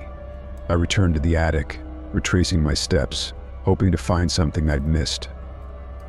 And then I saw at the window, partially obscured by boxes, with a small latch at the bottom. I moved the boxes aside and opened the window, the old hinges creaking as I pushed it open. There was a small ledge outside, barely wide enough to stand on, but I could see something tucked into the corner. It was a small envelope, weathered and yellowed with age. I reached out and grabbed it, feeling a surge of anticipation as I carefully opened it. Inside was a single piece of paper, folded neatly. It was a letter, written in the same handwriting I'd seen on the back of the photographs. It was from my grandfather, addressed to my future grandson. The letter was short, but it explained everything. The man in the photographs was his twin brother, a brother he never spoke of, who had disappeared under mysterious circumstances. The letter hinted at a family secret, a rift that had torn the brothers apart, but it didn't go into detail. I felt a mix of relief and sadness as I read the letter. The mystery of the man in the photographs was solved, but it left me with more questions than answers. What had happened to my great-uncle? Why had my grandfather never mentioned him? And what was this secret that had caused such a deep rift in the family? I knew I had to dig deeper, to uncover the truth behind my family's history. The photographs, the letter, and the dreams, they were all pieces of a puzzle that I was determined to solve. I would not let my great-uncle's memory fade into obscurity, and I would uncover the secrets that had been hidden for far too long. The attic had opened a door to the past, and I was ready to step through it, no matter what I might find on the other side. Story 14. The subway was my preferred way to get home from work. It was efficient, usually on time, and gave me a chance to decompress after a long day. I usually kept my head down, earbuds in, trying to blend into the crowd. But that night everything felt off. It started with a man in a long coat standing at the far end of the platform, watching me intently. At first I thought he was just another commuter, but his gaze never wavered, even as the crowd shifted and moved. I tried to ignore him, focusing on the music in my ears, but I could feel his eyes on me. The train arrived and I stepped into the crowded car, hoping he would stay behind. But he followed, positioning himself at the opposite end, his coat brushing the floor as he leaned against the metal pole. I couldn't make out his features. His face was hidden beneath a wide-brimmed hat, but I could sense his focus on me, as if he were studying my every move. The train rumbled through the tunnels, the fluorescent lights flickering overhead. I glanced around, hoping to find someone else watching him, someone else noticing how out of place he seemed. But the other passengers were absorbed in their own worlds, reading, sleeping, staring at their phones. No one seemed to notice the man in the long coat. My usual stop was coming up, and I decided to get off, thinking he would continue on with the train. I stepped onto the platform, the familiar smell of oil and damp concrete filling the air. But as I glanced back, I saw him stepping off too, his long coat sweeping behind him as he moved through the crowd. I felt a surge of fear, wondering why he was following me. I walked quickly, weaving through the throngs of people heading for the exits. I took a different route than usual, hoping to lose him in the crowd. But when I glanced over my shoulder, he was still there, keeping his distance but never losing sight of me. It felt like a game of cat and mouse, but I was the one being hunted. I decided to confront him, to turn around and demand to know why he was following me. I spun on my heels, ready to face him, but he was gone. The platform was crowded, but he had vanished, disappearing into the sea of people. I felt a chill run down my spine, wondering how he could have vanished so quickly. As I stood there, catching my breath, I noticed something on the ground. A small envelope, lying just a few feet from where I'd turned around. It was plain, with my name written in large, bold letters across the front. I picked it up, my hands trembling as I turned it over. There was no return address, no postmark, just my name, scrawled in thick black ink. I opened the envelope, my heart racing, and pulled out a single sheet of paper. It was a handwritten note, brief but direct. "You shouldn't have come here. Leave before it's too late." The words sent a shiver down my spine, each letter sharp and jagged, as if written in haste. I looked around, expecting to see the man in the long coat watching from the shadows, but there was no sign of him. The platform was bustling with people, but I felt utterly alone, as if I were the only one who knew something was wrong. I knew I had to leave, to get out of the subway and find a safe place to think. I took the stairs two at a time, my footsteps echoing in the stairwell. The words of the note repeated in my mind, each repetition adding to my sense of urgency. I reached the street, the city lights casting a harsh glow, and I blended into the crowd, hoping to lose myself among the pedestrians. As I walked, I kept glancing over my shoulder, expecting to see the man in the long coat following me. But he was nowhere to be seen, as if he'd vanished into thin air. I found a coffee shop, a small place with dim lighting and quiet corners, and I took a seat by the window, my back against the wall. I knew I needed to figure out who the man was and why he'd left me that note. The warning was clear, but it raised more questions than it answered. What was I supposed to leave? The subway, the city, and why was it too late? I felt a surge of frustration, the uncertainty gnawing at me like a persistent itch. I decided to go to the police, to show them the note and explain what had happened. But as I reached into my pocket, the envelope and the note were gone. I searched my pockets, the floor beneath the table, even the path I took to get to the coffee shop, but there was no sign of it. It was as if the warning had never existed, as if it had been a figment of my imagination. The rest of the night was a blur, the fear and confusion overwhelming my thoughts. I couldn't sleep, couldn't focus on anything but the man in the long coat and the cryptic message he left behind. I knew I had to be cautious, to watch my back, because someone out there knew who I was and didn't want me to stay. The city no longer felt safe, the familiar streets now filled with shadows and hidden threats. I couldn't shake the feeling that I was being watched, that the man in the long coat was out there, waiting for the right moment to make his move. I was no longer just another commuter, I was a target, and I had to find out why before it was too late.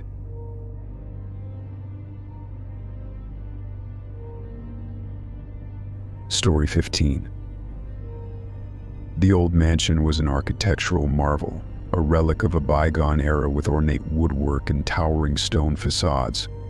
My crew had been hired to renovate the place, to bring it back to life after decades of neglect. The mansion had a reputation in town, with stories of hidden passages and ghostly apparitions. Most people brushed it off as folklore, but the truth was even more unsettling. We'd been working on the ground floor, tearing down old plaster and reinforcing the structure. The dust was thick in the air, and the sound of hammers and saws echoed through the empty halls. It was hard work, but we were used to it. The mansion was full of surprises, hidden compartments in the walls, secret staircases leading to nowhere, but nothing prepared us for what we found behind the false wall. It was during the afternoon shift. We were working in what used to be the library, a grand room with floor-to-ceiling bookshelves and a massive fireplace at one end. As we removed a section of the wall, one of the workers noticed a hollow sound when he struck a particular spot. It was subtle, almost imperceptible, but enough to pique our curiosity. We cleared away the plaster and found a seam, a thin line where the wall met the floor. It was a hidden door, cleverly disguised to look like part of the structure. We pried it open, expecting to find a storage closet or maybe an old passageway, but what we discovered was far more disturbing. The room was small, barely large enough to stand in. It had no windows, no light fixtures, just stacks of missing person posters piled high against the walls. They were old, yellowed with age, but the faces on the posters were hauntingly familiar. They were people from town, individuals who had vanished without a trace over the years. I recognized some of the names, stories that had made headlines and then faded into obscurity. But what sent chills down my spine was the message scrawled across the top of each poster. "I know where they are." The words were written in bold, jagged letters, as if they were etched into the paper with a shaky hand. The message was clear, but its meaning was cryptic, raising more questions than answers. We stood there, staring at the stacks of posters, unsure of what to do. The room felt like a tomb, a place where secrets had been buried and forgotten. I picked up one of the posters and examined it closely. The photo was of a young woman, her smile frozen in time, her eyes full of life. The date on the poster was from a decade ago, but the message across the top seemed fresh, as if someone had written it just recently. I knew we had to report it, to call the authorities and let them handle it, but something held me back, a nagging feeling that there was more to this than met the eye. The hidden room, the missing person posters, the cryptic message, it all felt like part of a larger puzzle, one that I was determined to solve. I took a few of the posters with me, tucking them into my tool belt as we left the hidden room. The rest of the crew continued with the renovation, but I couldn't stop thinking about the message. "I know where they are." Who had written it? And why had they hidden these posters behind a false wall? That night I did some research, looking up the names from the posters. Each one had a story, a history that had been forgotten over time. There were newspaper articles, police reports, and online forums dedicated to the missing. But no one had any answers, no leads that pointed to what had happened to them. I knew I had to dig deeper to find out who had left the message and why. I returned to the mansion after hours, the place eerily silent without the sound of construction. I made my way back to the hidden room, flashlight in hand, my footsteps echoing in the empty halls. As I entered the room, I noticed something I hadn't seen before, a small piece of paper tucked between the stacks of posters. It was a note, handwritten, but the words were smeared, as if someone had tried to erase them. I could only make out a few words. They are here. Basement. Don't tell. I felt a surge of fear, the implications of the note sinking in. The basement of the mansion was a labyrinth, a network of rooms and corridors that had long been sealed off. If the missing people were down there, if the message was a clue to their whereabouts, then I had to find out for myself. I descended into the basement, my flashlight casting a dim glow in the darkness. The air was thick with dust and the scent of decay, the walls damp and crumbling. As I explored the maze of corridors, I heard faint sounds like whispers carried on the wind. It was unsettling, the feeling of being watched, as if the walls themselves had eyes. I followed the sounds, my heart racing, until I reached a locked door at the end of a narrow passageway. The lock was old, rusted, but I managed to pry it open with my crowbar. The door creaked as it swung inward, revealing a small room filled with old furniture and broken crates. But what caught my attention was the faint outline of a trapdoor in the floor. I opened the trapdoor, the smell of damp earth wafting up from below. A narrow staircase led down into darkness, the steps slick with moisture. I hesitated for a moment, knowing that whatever was down there might be more than I could handle. But the words of the message echoed in my mind. I know where they are. I couldn't turn back now, not without finding out the truth. With a deep breath, I descended into the darkness, my flashlight flickering as I made my way down the narrow staircase. The basement held its secrets, and I was about to uncover them, no matter the cost. Each step down the staircase felt like a journey into another realm. The air was thicker here, a mixture of dampness and something else, something metallic and raw. My flashlight flickered, casting fleeting beams of light on the rough stone walls. The whispers I'd heard earlier grew louder, becoming more distinct, but I couldn't make out any words. It was like a chorus of lost voices, overlapping and blending into a haunting symphony. As I reached the bottom of the staircase, I found myself in a narrow corridor that stretched out in both directions. The walls were lined with old pipes, some of which were corroded and leaking, creating small puddles on the floor. The corridor was dimly lit by a few flickering bulbs, but the light barely pierced the darkness ahead. I chose to turn left, feeling my way along the damp walls, my flashlight casting shaky circles of light. The corridor twisted and turned, leading me deeper into the bowels of the mansion. I passed by rusted doors, each one slightly ajar, revealing glimpses of forgotten storage rooms filled with broken furniture and discarded items. But then I reached a door that was different from the others. It was larger, with a heavy iron handle, and it was locked with a massive padlock. The lock was old and rusted, but it still seemed sturdy. I felt a surge of adrenaline, knowing that whatever lay behind this door was important. I used my crowbar to pry the lock open, the metal groaning in protest before it finally snapped. The door swung open, revealing a larger room with a single dim bulb hanging from the ceiling.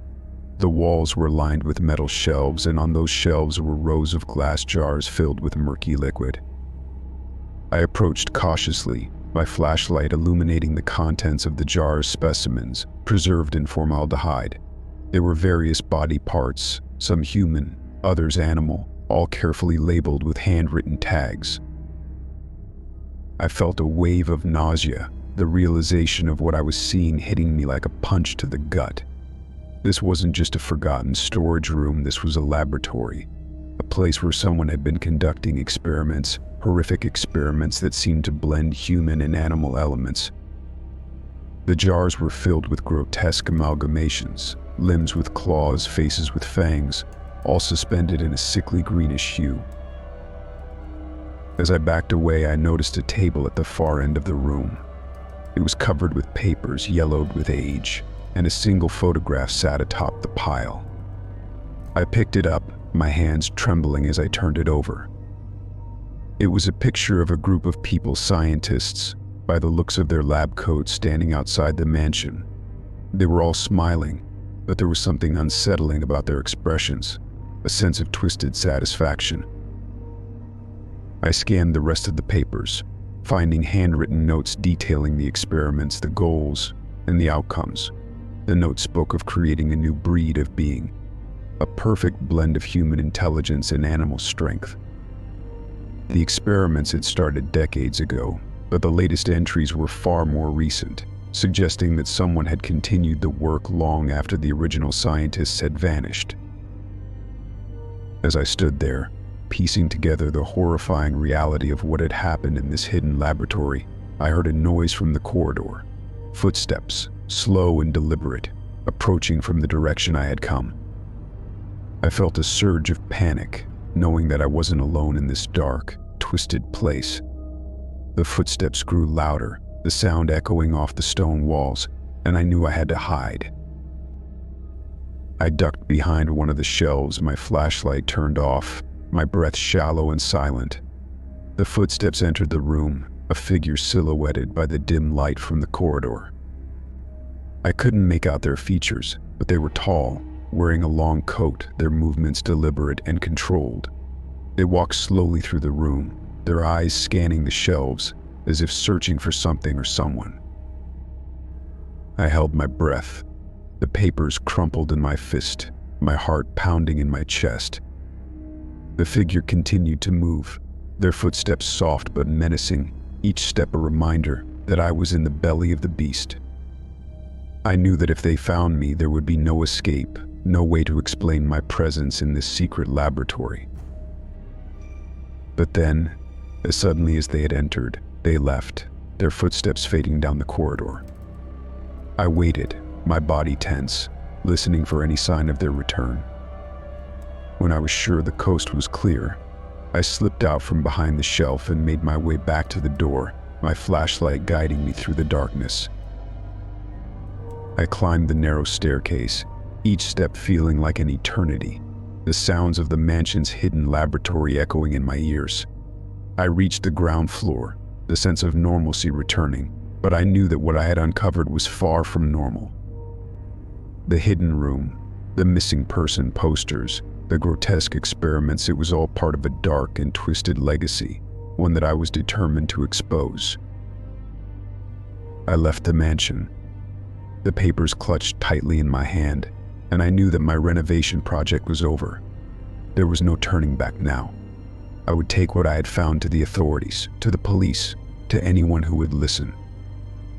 The mansion held its secrets, but I had seen enough to know that those secrets needed to be brought to light, no matter the cost.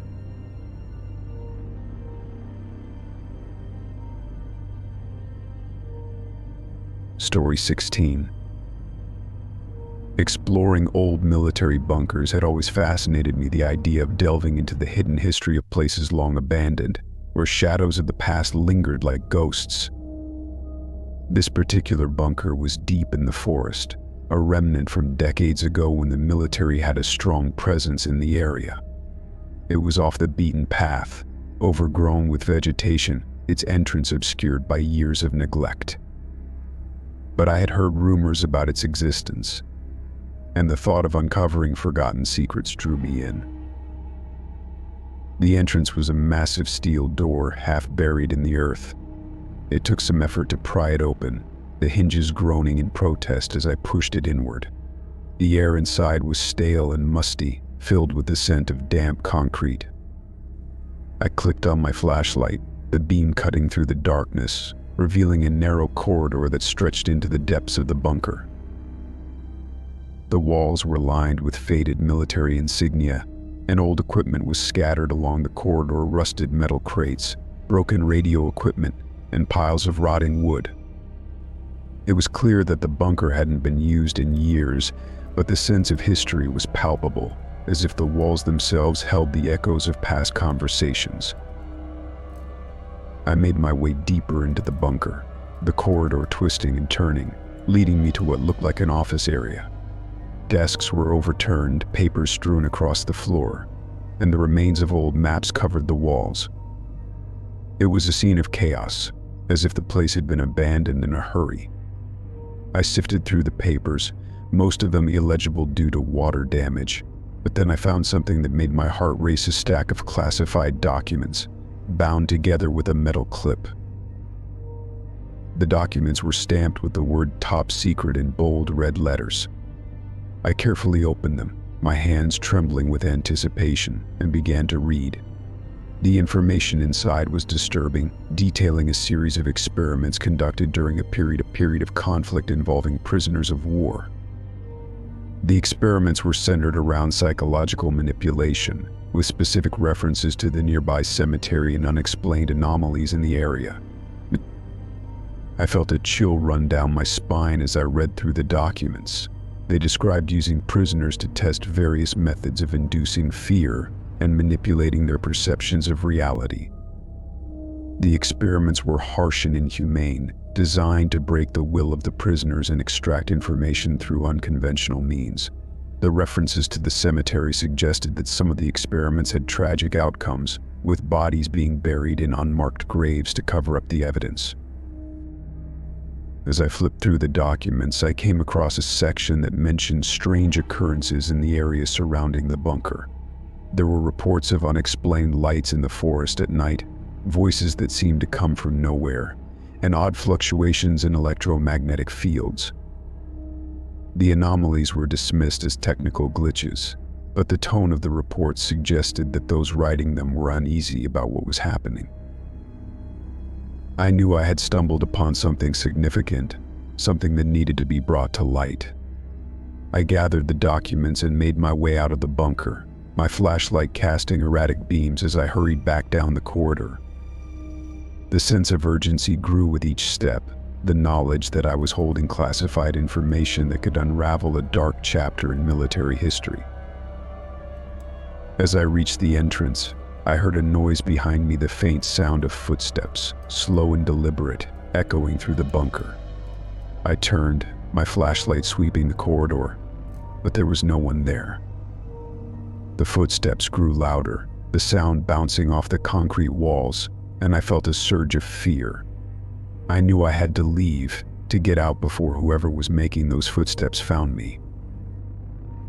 I pushed open the heavy steel door and stepped into the forest, the cool night air hitting me like a shock. The footsteps continued, but now they were in the distance, as if following me from within the bunker.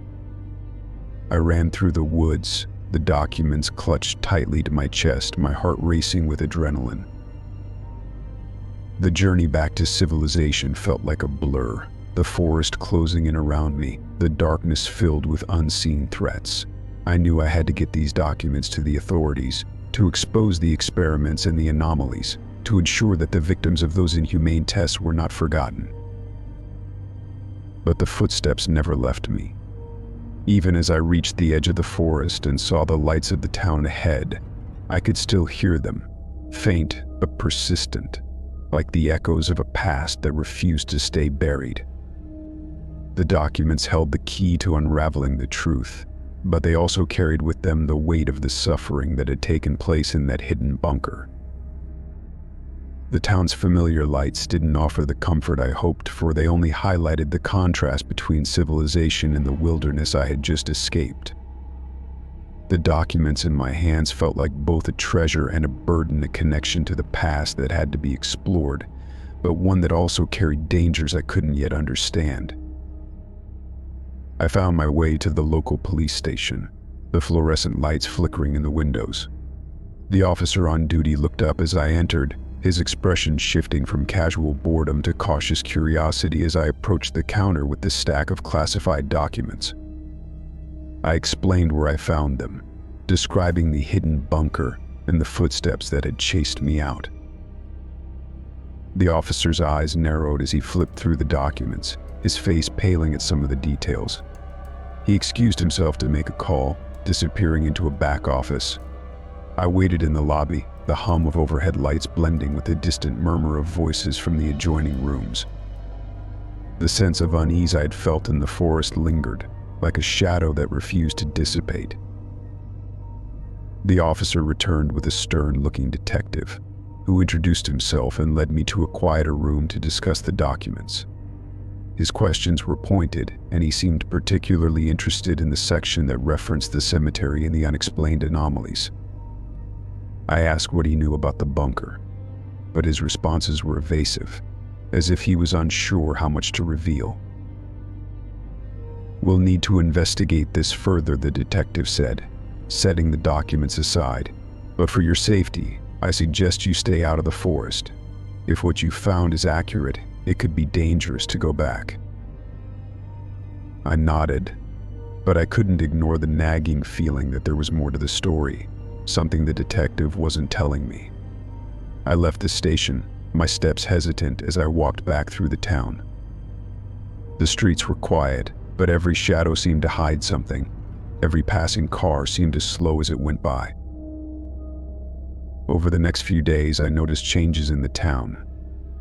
The local news reported a sudden surge in police activity around the forest, but no details were given. The cemetery, once a peaceful place where families visited loved ones, was closed to the public without explanation. Rumors circulated about strange lights in the sky at night and whispers of government involvement.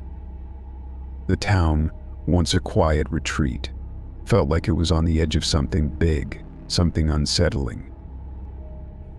I knew I couldn't let it go. The documents, the footsteps in the bunker, the unexplained anomalies, they were all connected to a darker truth, one that I had to uncover. I started researching the history of the town, looking into its ties to the military and any records of secret experiments. The deeper I dug, the more I realized that this wasn't just a local issue, it had implications that reached far beyond the town's borders. I revisited the bunker during the day, this time with a friend who was a freelance journalist. We wanted to document what we found, to ensure that the truth couldn't be buried again. The bunker was quiet, the entrance partially sealed off by police tape. We managed to get inside, finding the corridor as dark and eerie as before. But this time the hidden room was empty, the stacks of classified documents gone, as if someone had cleaned it out. We searched the bunker, finding signs of recent activity, footprints in the dust, discarded items, and the faint smell of smoke. It was clear that someone had been there since my last visit, possibly trying to cover their tracks. But what disturbed me most was the sound of footsteps, faint and distant, echoing through the corridors. The footsteps grew louder as we explored, but no one appeared. It was as if the bunker itself was coming to life, the echoes bouncing off the walls, following us as we moved. My friend and I decided to leave, knowing that we were out of our depth. The truth we were seeking was buried deep, and we would need more help to bring it to light. As we left the forest, I couldn't shake the feeling that we were being watched. The footsteps had stopped, but the sense of unease remained, like a dark cloud hanging over us. The documents, the hidden experiments, the references to the cemetery, it was all part of a larger puzzle, one that I was determined to solve. But I knew it wouldn't be easy, and that the dangers were real. I made my way back to town, my friend by my side, both of us determined to uncover the truth. The forest, the bunker, the cemetery, they all held secrets, and I knew we would need to be careful. The darkness had its own rules, and if we weren't careful, we might find ourselves on the wrong side of them. Story 17. House hunting in a small town can be a mixed bag. Some places feel warm and welcoming, while others seem to carry the weight of old secrets. This particular house, a charming Victorian with ivy climbing up its stone walls, had caught my eye immediately. It was nestled on a quiet street, the kind where kids play in the front yard and neighbors wave as they pass by. And the price was unbelievably low, which should have been my first red flag. The owner, an older man with a polite smile and a thick accent, seemed eager to sell. He greeted me at the door with a firm handshake and a slightly forced cheerfulness. As he led me through the house, pointing out its features, I noticed his hands trembling slightly and a faint sheen of sweat on his forehead. It was as if he couldn't wait to be rid of the place. The house itself was beautiful, with hardwood floors and ornate moldings that spoke to a bygone era. The rooms were spacious, and the light streamed through the tall windows in a way that made everything feel warm and inviting. But there was an underlying sense of neglect, like the house had been empty for a while and the air was heavy with dust and faint echoes. As we finished the tour, I asked the owner why the price was so low. He hesitated, his eyes darting to the cellar door at the end of the hallway. Then he handed me a key, a large brass one with intricate designs, and said, "Take a look in the cellar." The words sent a chill down my spine. The cellar was where you stored old boxes and forgotten memories, but the way he said it made it sound like something else entirely. I took the key and walked down the hallway, my footsteps echoing on the hardwood floors. The cellar door creaked as I opened it, revealing a narrow staircase that descended into darkness. I flicked on my flashlight and made my way down the stairs, the air growing colder with each step. The cellar was vast, stretching out beneath the entire house, its walls lined with stone and old brick. I could see old wine racks and stacks of crates, but what caught my attention was a large wooden box in the center of the room. It was partially open, the lid tilted at an angle, as if it had been hastily closed. I approached the box, my heart racing, and lifted the lid. Inside, I found old newspapers and photographs, all of them yellowed with age. The newspapers were from decades ago, their headlines faded but still legible. They spoke of a series of strange incidents in the town: disappearances, unexplained fires, and whispers of occult practices. The photographs were even more unsettling. They depicted groups of people gathered in the cellar, their faces obscured by masks and hoods. There were symbols etched into the stone walls, strange shapes that seemed to pulse with a dark energy. The more I looked, the more I felt a growing sense of dread, like I had stumbled upon something that was never meant to be found. As I sifted through the photographs, I heard a noise behind me, a faint shuffling, like something moving in the shadows. I turned, my flashlight sweeping across the cellar, but there was nothing there. The air felt thick, oppressive, as if the walls were closing in. I knew I had to leave, to get out of the cellar before whatever was lurking in the darkness found me.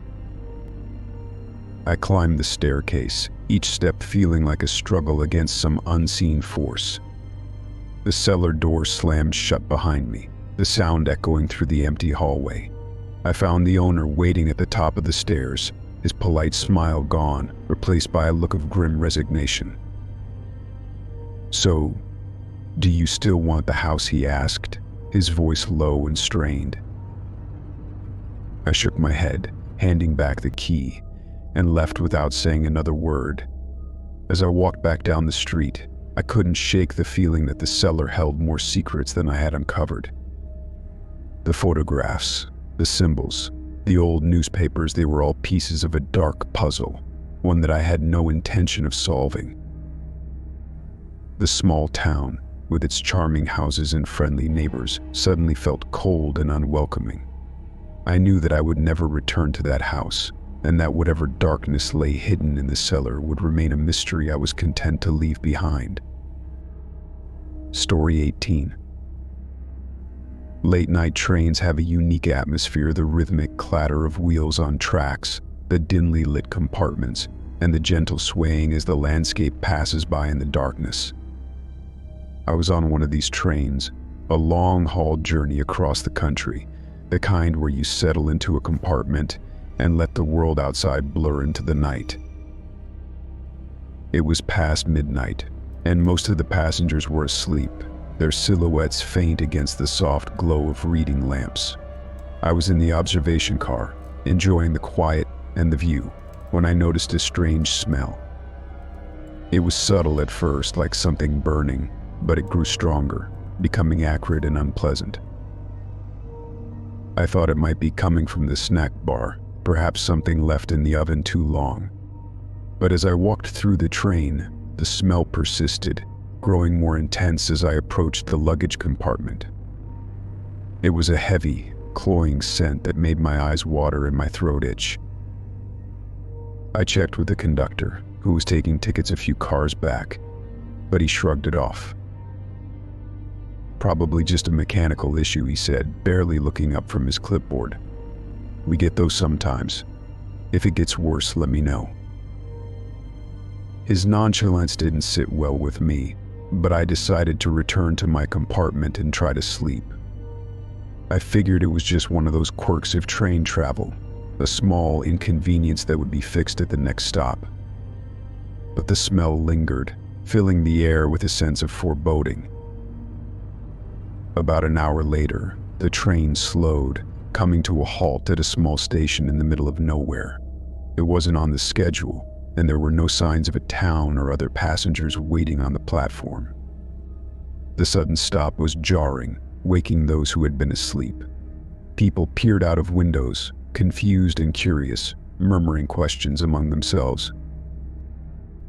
Then I saw the police lights, flashing blue and red, casting eerie patterns on the walls of the train. Officers in dark uniforms boarded the cars, their expressions stern and focused. They moved through the train, searching each compartment, asking passengers to remain seated and keep their hands visible. The atmosphere shifted from curiosity to tension, the air growing thick with unease. I heard the murmur of questions, people wondering what was happening, but the police offered no explanations. They moved with precision, their eyes scanning the passengers, checking bags and luggage racks. When they reached my compartment, the officer asked if I had noticed anything unusual. I mentioned the strange smell from the luggage compartment, and his eyes narrowed. He nodded to another officer, who left to check it out. I felt a surge of anxiety, realizing that something serious might be happening, something far beyond a simple mechanical issue. As the officers continued their search, the train's conductor tried to calm the passengers, assuring them that everything was under control, but his voice lacked conviction, and the tension in the air was palpable. People whispered among themselves, wondering if there had been an accident or if there was some kind of threat on the train. The police continued their search for what felt like an eternity, each moment stretching with uncertainty. When the officer who checked the luggage compartment returned, he was carrying a small bag, carefully sealed and handled with gloves. He whispered to his colleagues, and they quickly left the train, their footsteps heavy on the platform. The conductor announced that the train would resume its journey shortly, but the mood had changed. Passengers were uneasy, their eyes darting around, as if expecting more police to appear. I sat in my compartment, my thoughts racing with possibilities. What was in the bag? Why had the train stopped at this remote station? And why had the police left without giving any explanations? The train eventually started moving again, the clatter of the tracks filling the silence. But the journey had taken on a different tone, one of caution and uncertainty. The other passengers kept to themselves, their whispers subdued, as if they feared drawing attention. I couldn't shake the feeling that I had narrowly escaped something dangerous, something hidden within the train's compartments. The smell, the police, the mysterious bag, it all felt like the beginning of a story that I didn't want to know the ending of. I kept my eyes on the passing landscape, the darkness outside a reminder that some secrets are best left undiscovered.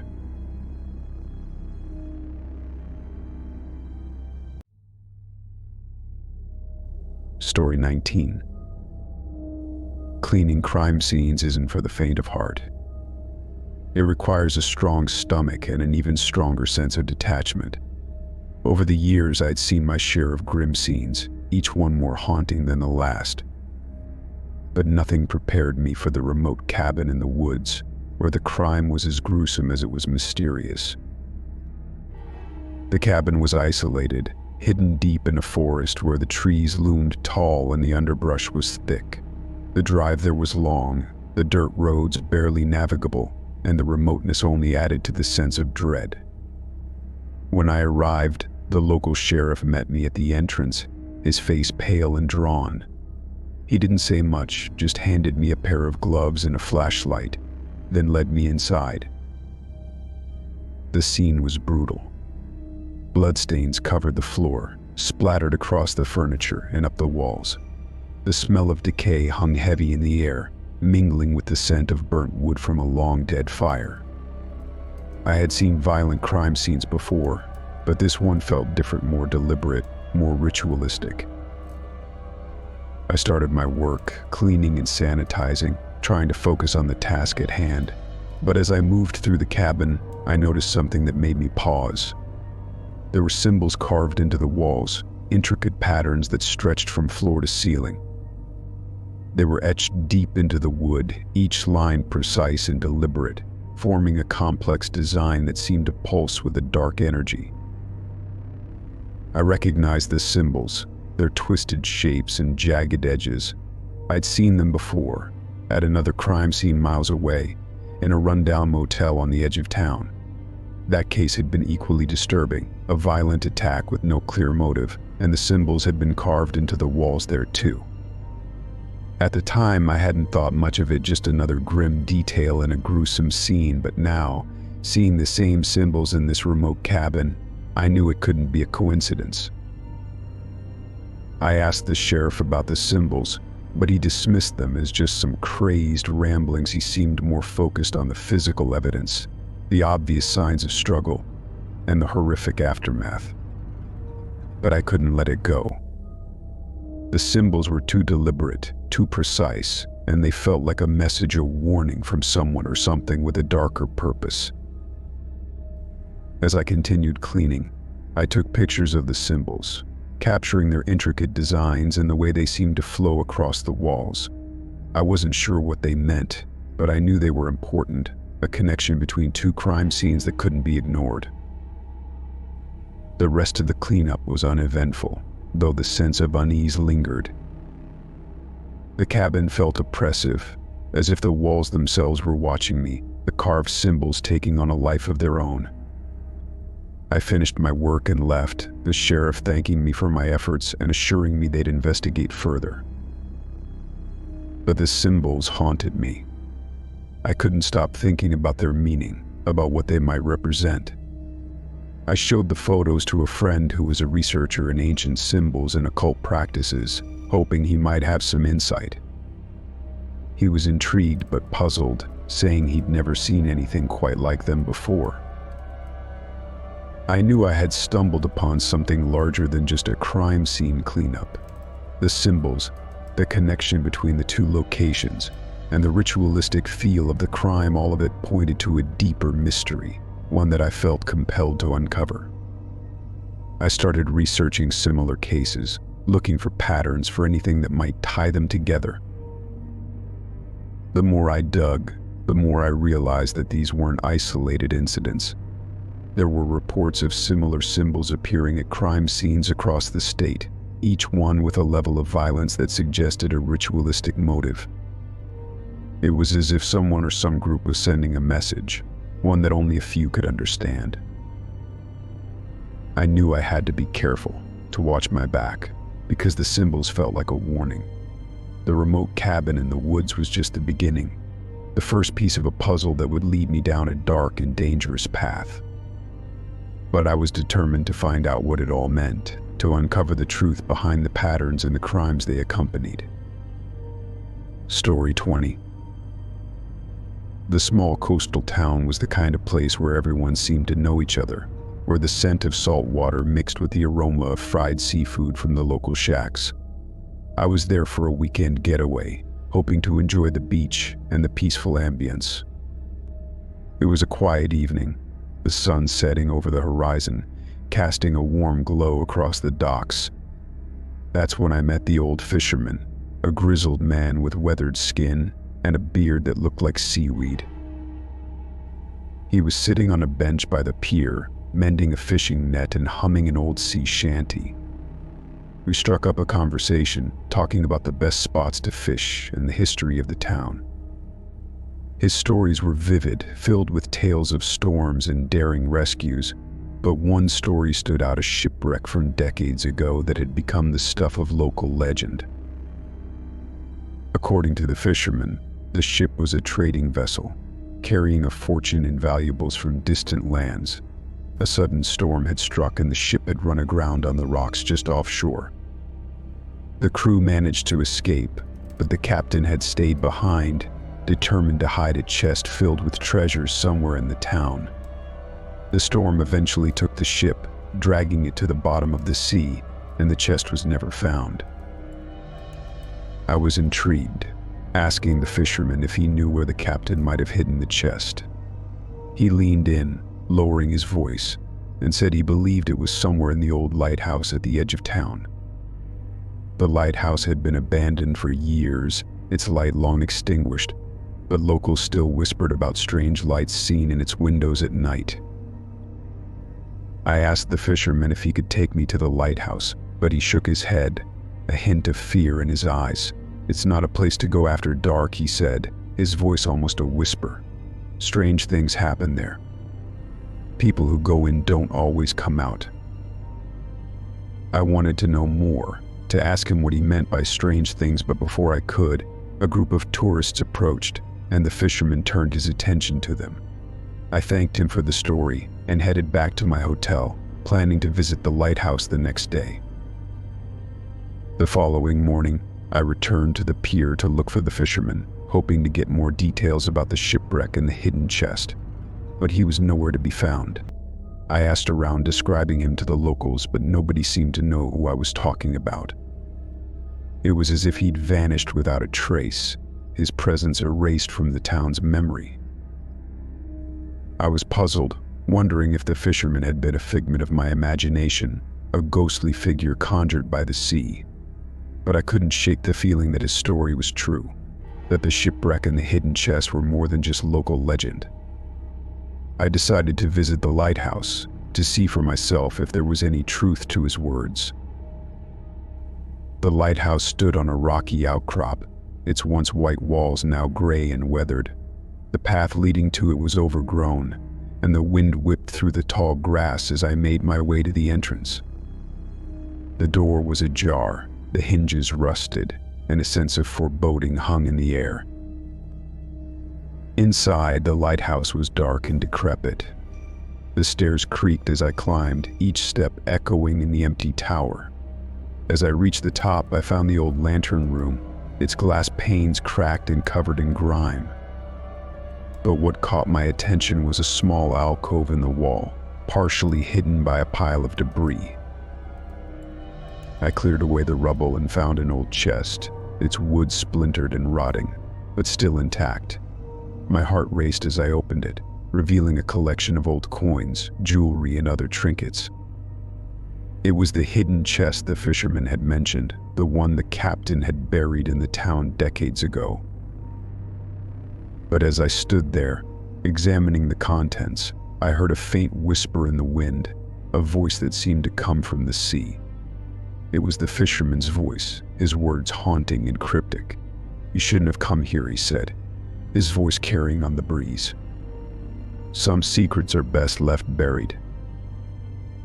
I knew I had uncovered something valuable, but the fisherman's warning lingered in my mind.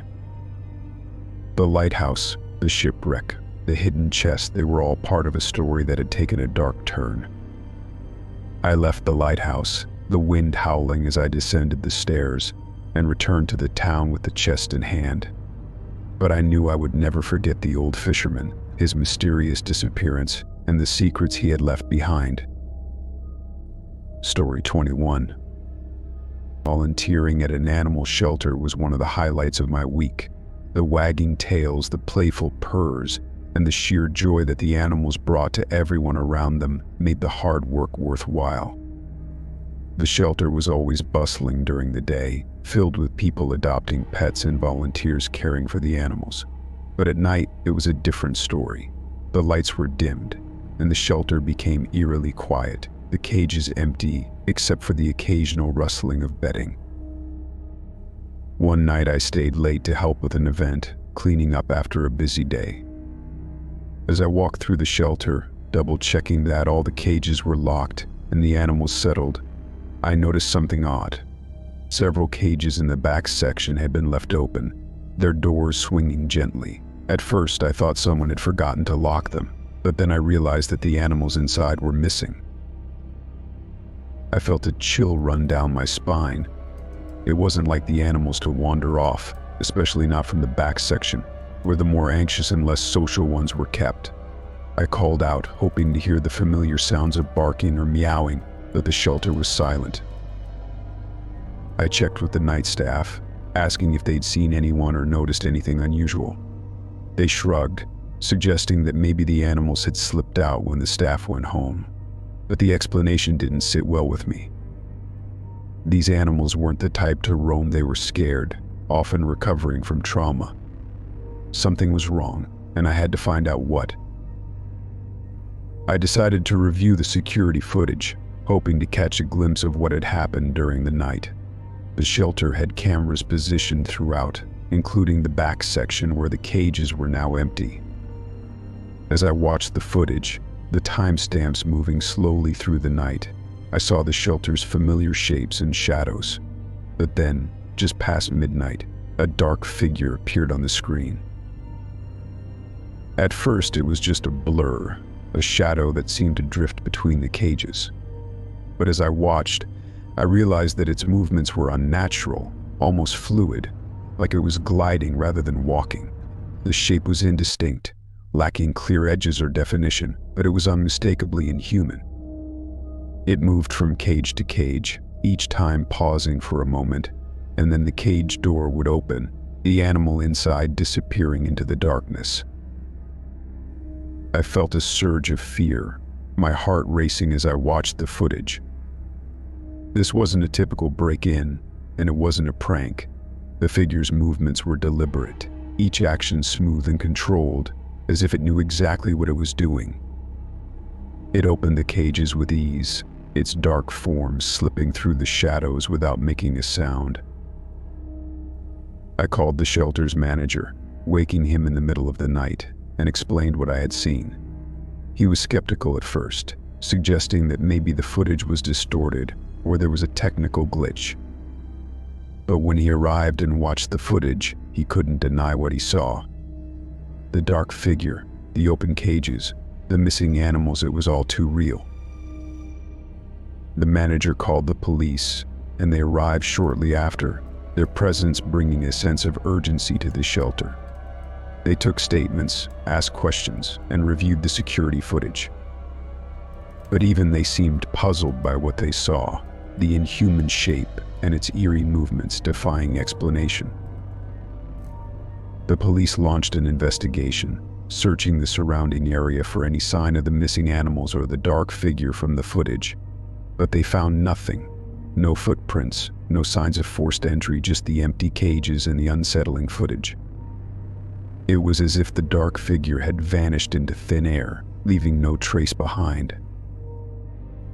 The shelter's atmosphere changed after that night. The staff were on edge, and the remaining animals seemed restless, as if they sensed the danger. The security was tightened, but the fear lingered, the memory of the dark figure casting a shadow over the shelter. I continued to volunteer, but I couldn't shake the feeling that something unnatural had entered our world. The open cages, the missing animals, and the inhuman movements on the security footage were a mystery that might never be solved. But I knew one thing for sure: the dark figure was out there, somewhere, and it wasn't finished with its sinister work. Story 22. The highway stretched for miles, a lonely ribbon of asphalt cutting through barren landscapes. It was the kind of road where you could drive for hours without seeing another soul, the desert stretching out on either side like an endless wasteland. I was on my way to a business meeting in another state, but I'd taken this detour to avoid traffic and get some quiet time on the open road. The day was fading into dusk, the sky turning shades of orange and pink when I passed by an old, abandoned gas station. It was a relic from another era, its rusty sign swaying in the breeze, the paint peeling off its walls. Something about it caught my eye, a sense of nostalgia, maybe, or just curiosity about what had happened to the place. I slowed down and pulled over, my tires crunching on the gravel.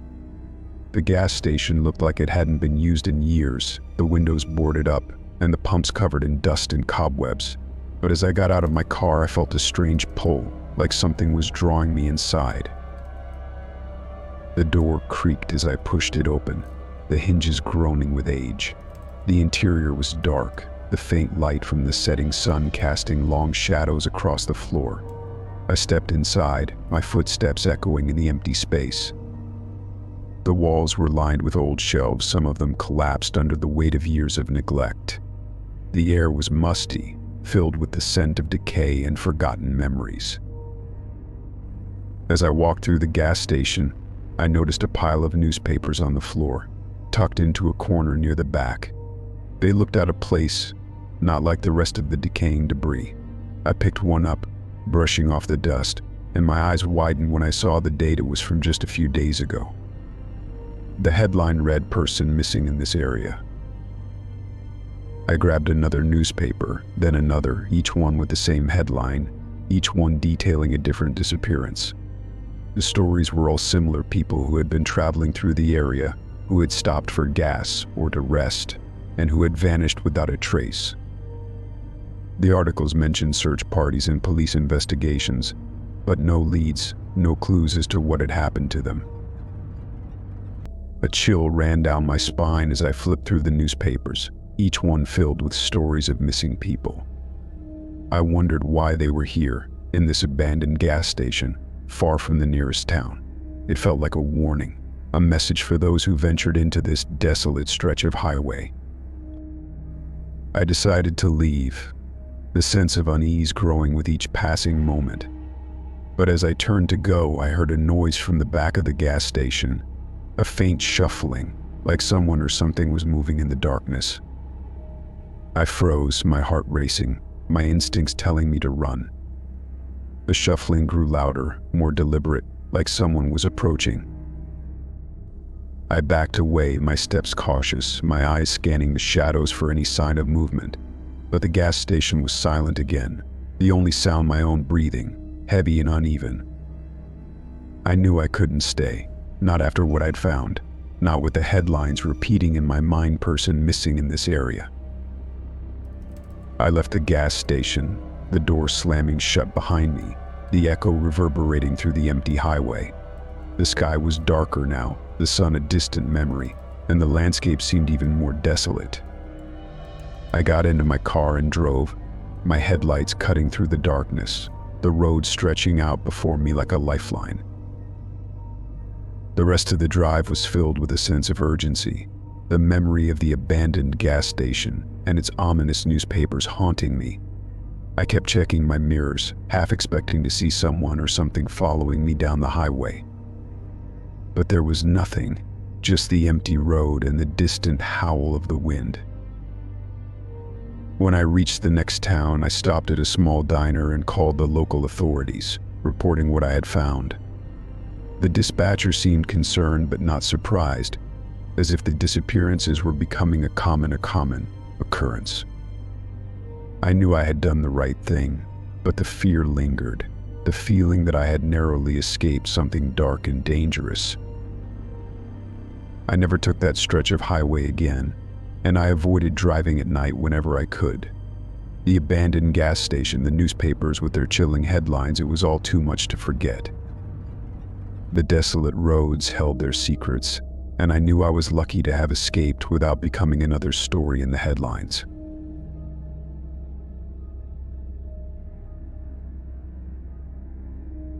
Story 23.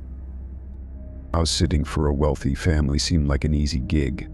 It was a grand estate, the kind with a long driveway and manicured lawns.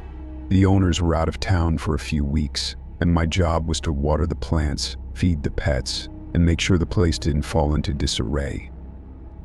I had the run of the house, which included the study, a cozy room with dark wood paneling, leather-bound books, and a massive mahogany desk.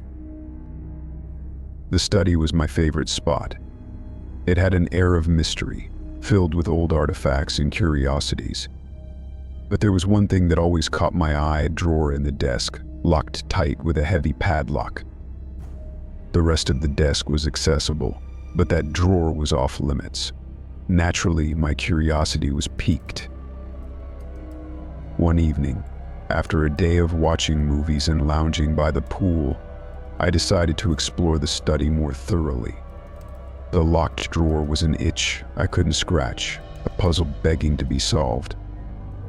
I found a set of keys in the master bedroom, tucked away in a jewelry box, and one of them fit the padlock perfectly. The lock clicked open, and I slid the drawer out, expecting to find valuables or family heirlooms. Instead, there was a stack of VHS tapes, each one labeled with a name and a date.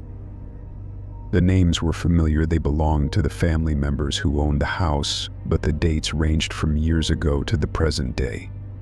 What disturbed me most was the most recent tape it was still recording. I felt a chill run down my spine as I picked up the tapes, examining the labels. There was a tape for each family member, from the father and mother to the teenage son and daughter. The dates on the labels suggested they were recorded over a period of years, documenting moments from the family's life. But why would the most recent tape still be recording? And why would it be locked away in a drawer? I took the tapes to the living room, where an old VHS player was connected to a large television. I hesitated, wondering if I should really be watching these tapes, but my curiosity got the better of me.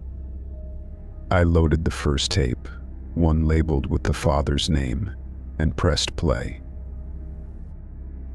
The screen flickered to life, showing a static-filled image. Slowly, it resolved into a scene of the study, the same room where I had found the tapes. The father was sitting at the desk, typing on a laptop, seemingly unaware that he was being recorded. The angle suggested the camera was hidden, positioned somewhere in the study where it couldn't be seen. I watched as the father worked, answering phone calls and flipping through paperwork. It was mundane at first, but then he stopped, his expression changing to one of fear. He looked around, as if sensing something in the room, but there was nothing there. The tape ended abruptly, leaving me with more questions than answers. I loaded the next tape, this one labeled with the mother's name.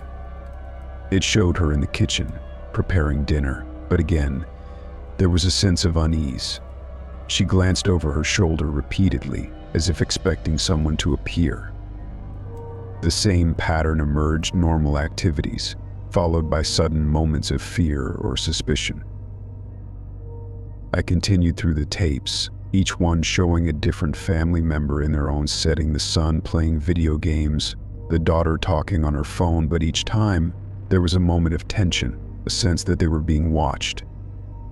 The final tape, the one still recording, showed an empty room, with only the sound of distant voices in the background. I knew I had stumbled upon something sinister, something that suggested the family was under surveillance, but I didn't know why.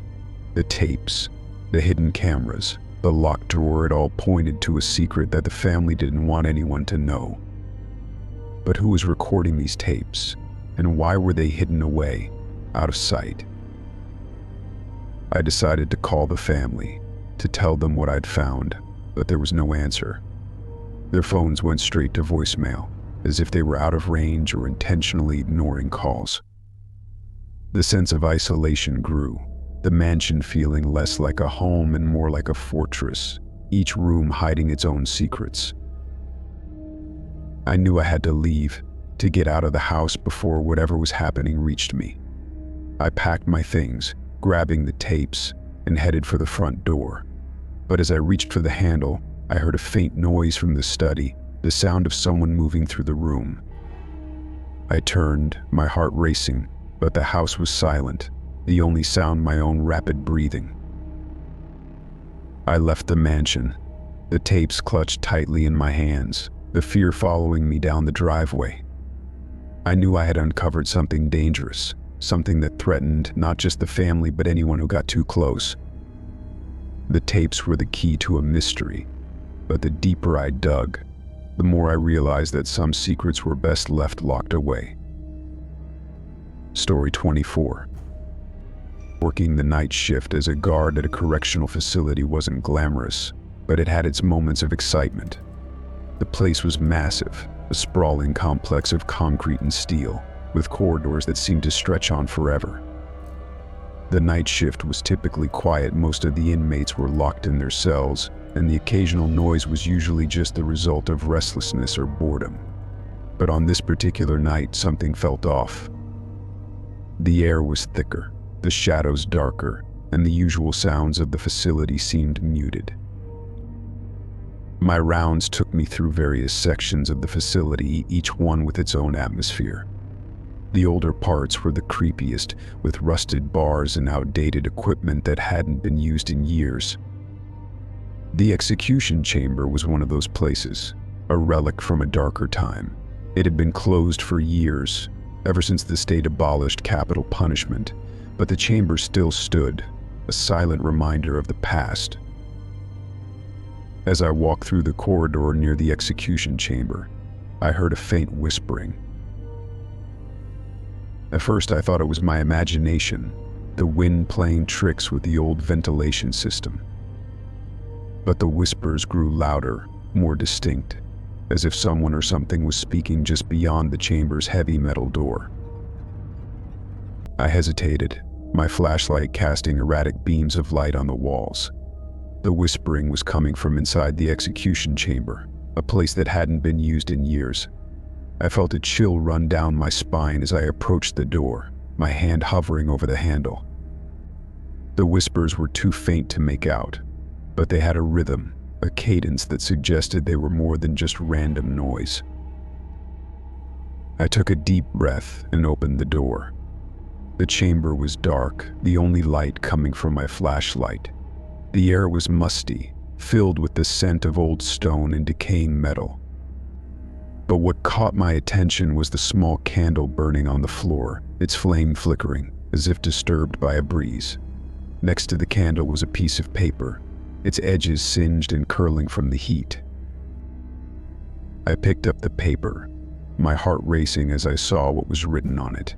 It was my name, spelled out in ashes, the letters carefully formed and precise.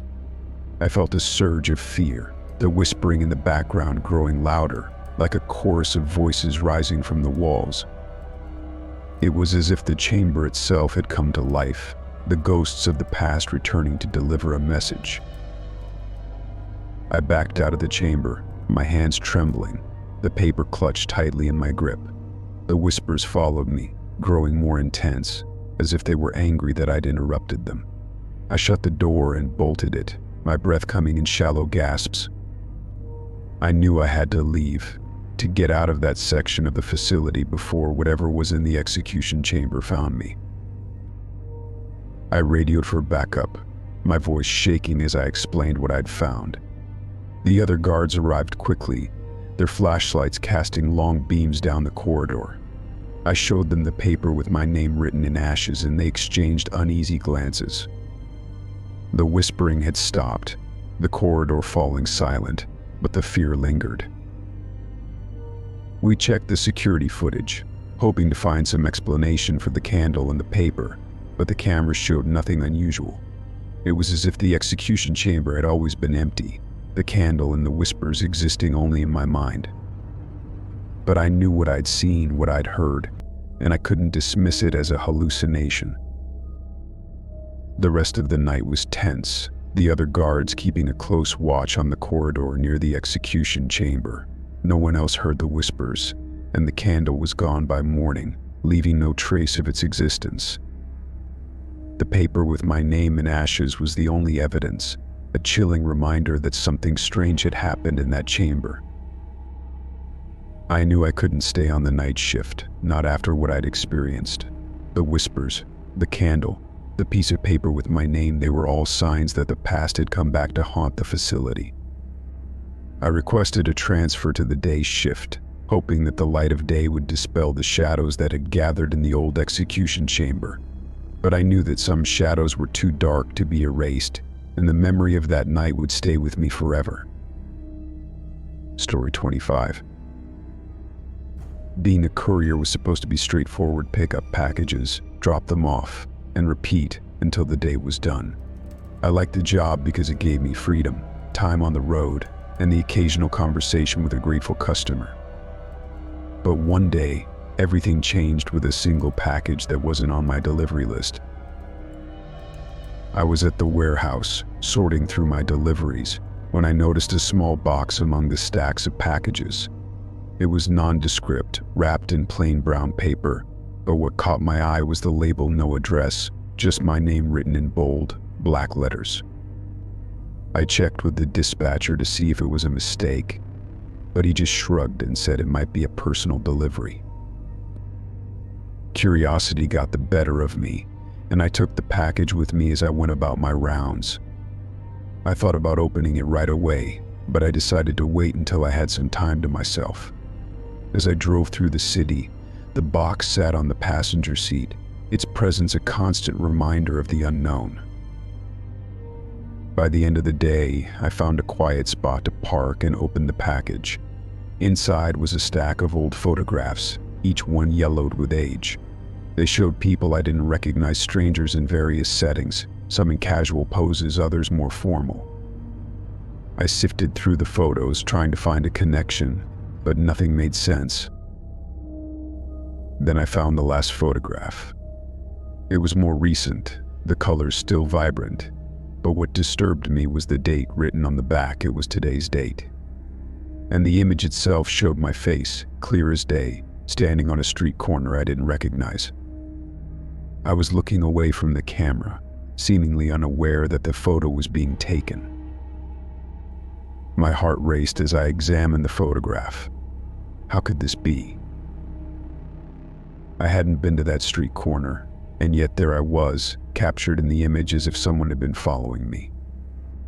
I turned the photo over, hoping for more information, but there was nothing else, just the date and my face, hauntingly familiar yet entirely out of context. I felt a surge of fear, the realization that someone was watching me, tracking my movements without my knowledge. I checked my surroundings, expecting to see someone lurking in the shadows, but there was no one there. The city seemed normal, the traffic and pedestrians moving along as if nothing had happened. I called my supervisor, explaining what I'd found, but he dismissed it as a prank or a mix-up. "Someone's probably messing with you," he said, his voice casual. "Just forget about it and get back to work." But I couldn't forget about it. The photograph with my face and the current date was too unsettling to ignore. I decided to retrace my steps, driving back through my delivery route, hoping to find the street corner from the photograph. But the city felt different, the familiar streets now filled with shadows and hidden threats. I stopped at various locations, asking if anyone had seen someone taking photographs, but no one had any information. The sense of unease grew with each passing moment. The photograph, the old photographs of strangers, the package with no address, it all felt like the beginning of something dark and dangerous. I knew I had to be careful, to watch my back, because someone out there was watching me. As I drove back to the warehouse, I couldn't shake the feeling that I was being followed. Cars seemed to linger behind me, their headlights too close, their drivers hidden in the shadows. I checked my mirrors repeatedly, half expecting to see a familiar face.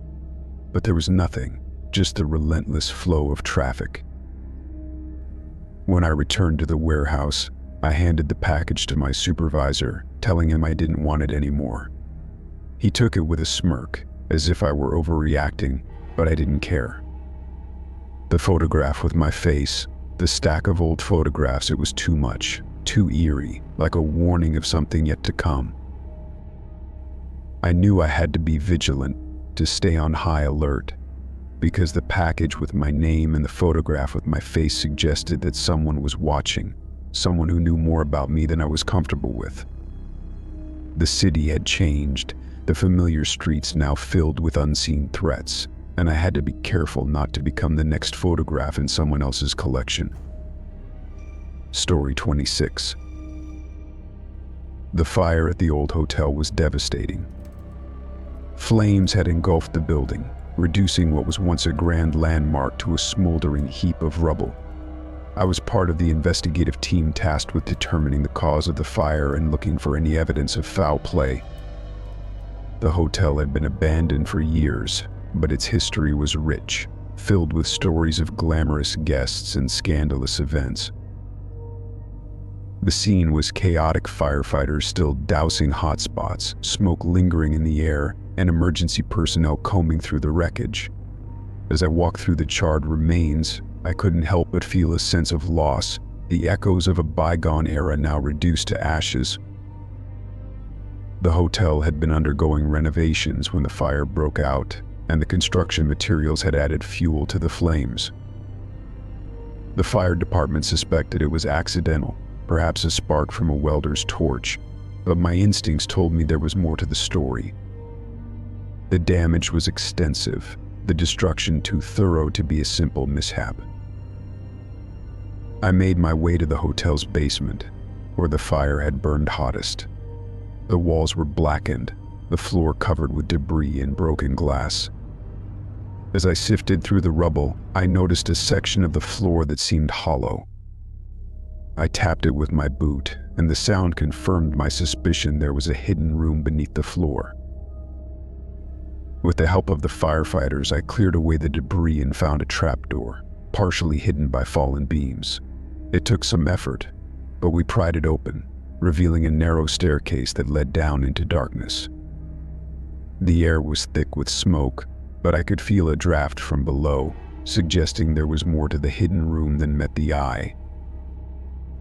I descended the staircase, my flashlight cutting through the darkness. The hidden room was small, but the walls were intact, untouched by the fire. What caught my attention, though, were the photographs, hundreds of them, covering every inch of the walls. They were neatly arranged, each one with a name, date, and time written beneath it. I examined the photographs, realizing that they were all of hotel guests from different eras. The faces were a mix of smiles and solemn expressions, the dates spanning decades. It was like a visual history of the hotel's visitors, a record of everyone who had stayed there. But what disturbed me most was the most recent photograph. It was dated with the exact time the fire had broken out. The photograph showed a group of people in the hotel's lobby, their expressions a mix of joy and unease. I recognized the setting. It was the same lobby that had been reduced to ashes. The names beneath the photograph were unfamiliar, but the date and time were unmistakable, matching the moment when the fire had begun to rage. I felt a surge of fear, the realization that this hidden room held a dark secret. Why would someone keep a record of hotel guests, and why would the most recent photograph match the fire start time? It was as if someone had planned it, orchestrated the fire to erase evidence, but evidence of what? I knew I had to report my findings to the rest of the team, but the sense of foreboding lingered. The hidden room, the photographs, the exact timing of the fire, it all pointed to something sinister, something that went beyond a simple accident. I climbed back up the staircase, my flashlight illuminating the rubble-strewn basement, and called for backup. The other investigators arrived quickly, their expressions grim as I showed them the hidden room and the photographs. They agreed that something was off, that the fire might not have been an accident after all. The evidence was collected, carefully documented, and the authorities were notified to continue the investigation. The old hotel, once a symbol of luxury and elegance, had become a crime scene, its secrets exposed by the fire. The hidden room, with its photographs and precise timing, suggested a dark conspiracy, one that involved the hotel's guests and perhaps even its staff. As I left the scene, I couldn't shake the feeling that I had uncovered something dangerous, something that might put me at risk. The fire was just the beginning, the spark that ignited a deeper mystery. I knew that I had to be cautious, to watch my back, because someone out there had orchestrated this disaster, and they wouldn't be pleased that their secret room had been discovered. The ashes held their secrets, and I was determined to find out the truth, no matter the cost.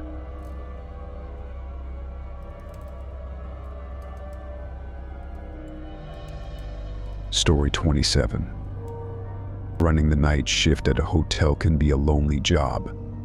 The hallways are empty, the lights dimmed, and the occasional creak from the old building can send shivers down your spine. It was usually quiet, with most guests asleep, leaving me to handle the front desk and any late-night arrivals. But one night, while I was tidying up the lobby, I found something that turned my quiet shift into a waking nightmare. The guestbook was tucked away on a lower shelf, beneath a stack of brochures and outdated magazines. It was an old, leather-bound book, its pages yellowed with age. I hadn't seen it before, but I assumed it was just an old registry, a relic from a time when hotels kept handwritten records of their guests. Curiosity got the better of me, and I opened the book to flip through the pages. At first, it seemed harmless, just a list of names and dates, each entry neatly written in cursive. The earliest entries were from decades ago, the names of people who had stayed at the hotel long before I started working there. But as I read through the list, I began to notice something unsettling. The names became increasingly familiar, not because I'd seen them in the hotel, but because I'd seen them in the local news. These were names of people who had disappeared or been found dead in the hotel over the years. I felt a chill run down my spine as I continued reading. The guest book wasn't just a list of hotel guests, it was a record of those who had met tragic ends within these walls. The dates next to the names corresponded to the times of their disappearances or deaths, and the more I read, the more I realized that these weren't isolated incidents. The hotel had a history, a dark and deadly history, and I was standing in the middle of it. I tried to dismiss it as a coincidence, but the evidence was too compelling. Each name in the book had a story, a tragic event that had made headlines, and here they were, neatly recorded in the guest book. The latest entries were from just a few years ago, suggesting that whatever had caused these disappearances and deaths was still happening. I knew I had to report what I had found, but I was hesitant to leave the front desk unattended. The hotel felt different now, the shadows darker, the silence more ominous. I decided to take the guest book with me and head to the security office, where I could call the police and report my discovery. As I made my way through the hotel, the hallways seemed longer, the familiar corners more sinister. Every step echoed, every creak of the floorboards felt like a warning. I passed by the rooms where some of the tragic events had occurred, the memory of the names in the guest book adding a weight to the air. When I reached the security office, I called the police, my voice shaking as I explained what I had found. The dispatcher seemed concerned, asking me to stay on the line and keep the guest book secure. I could hear the distant sound of sirens as the police made their way to the hotel, but the wait felt like an eternity. The police arrived quickly, their presence bringing a sense of urgency to the hotel. They took the guest book and began questioning me about its contents. I told them everything I knew, about the names, the dates, and the connection to the disappearances and deaths. The officers exchanged uneasy glances, realizing that this was more than just a simple list of hotel guests. The investigation continued through the night, the hotel becoming a crime scene as the police examined the guest book and the rooms mentioned in its pages. The mood among the hotel staff shifted from calm to tense, everyone whispering about the guestbook and its dark implications. The night shift, once a quiet and lonely job, had become a haunting experience. I knew I couldn't stay at the hotel, not after what I had found. The guestbook, the long list of names, the connection to the tragedies, it was too much to ignore. I resigned from my position, leaving the hotel and its dark history behind. But the memory of the guestbook with its eerie list of names would stay with me, a reminder that some places carry secrets that are better left uncovered. Story 28. Old cemeteries have a unique atmosphere, the solemn silence, the worn gravestones, and the overgrown paths that twist and turn among the memorials. I often found myself visiting them, not out of morbid curiosity, but because they offered a quiet escape from the noise of the city. This particular cemetery was one I hadn't explored before, nestled on the outskirts of town, its wrought iron gates creaking as I pushed them open.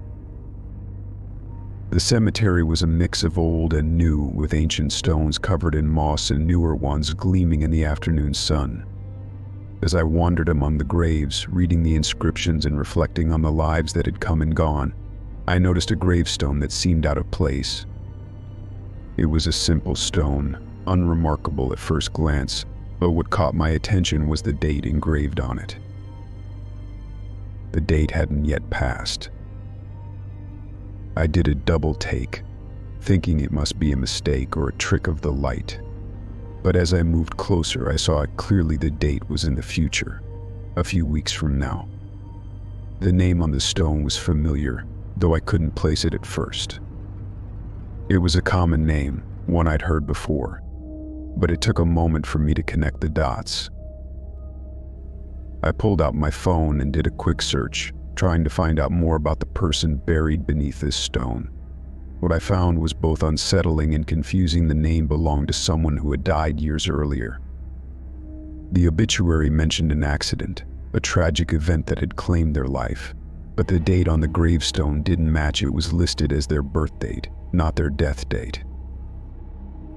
I felt a chill run down my spine, the air growing colder as I stood there, staring at the gravestone. How could this be? If the person had died years ago, why was their birth date listed as a future date?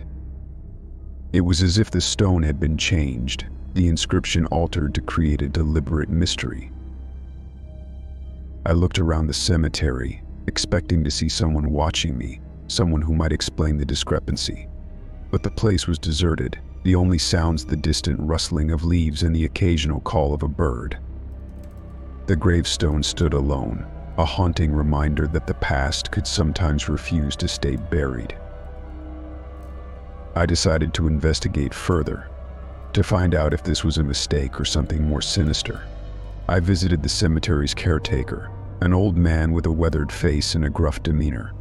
I asked him about the gravestone, about the strange date and the person it belonged to. He seemed puzzled at first, but then his expression changed, a flicker of recognition in his eyes. "That stone's been like that for years," he said, his voice low. "Nobody knows who put it there, or why the date doesn't make sense. People say it's cursed, that it's a warning to those who get too close." The caretaker's words sent a shiver through me, the idea of a cursed gravestone with a future date that didn't belong. I asked him if there had been any strange occurrences in the cemetery, anything that might explain the mystery. He just shrugged, muttering about rumors and old legends, but offered no concrete answers. I knew I had to leave, to get out of the cemetery before the creeping sense of dread became overwhelming. As I walked back through the old gravestones, the feeling of being watched grew stronger, like unseen eyes were tracking my every move. The gravestone with the future date was a puzzle I couldn't solve, a mystery that refused to be unraveled. I left the cemetery, the gates creaking as I closed them behind me, the wind picking up and sending a chill through the air. The gravestone, with its impossible date and its connection to someone who had died years ago, was a reminder that some places held secrets that were better left undisturbed. The past had a way of reaching into the present, and I knew that whatever lay buried in that old cemetery was a darkness I was better off leaving behind. Story 29. The old factory had been closed for years, its rusted gates creaking in the wind and the windows shattered or boarded up. It was a relic from a time when industry thrived in the area, a monument to a bygone era now decaying into obscurity. I had always been fascinated by abandoned places, drawn to the mystery and the stories they held. So when I heard about the factory, I knew I had to explore it. The factory was massive, with towering smokestacks and long corridors that seemed to stretch on forever. The walls were covered in graffiti, and debris littered the floors.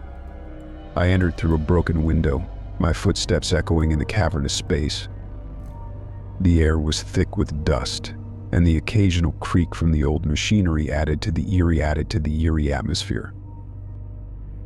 As I explored the factory, I came across an old office tucked away in a corner.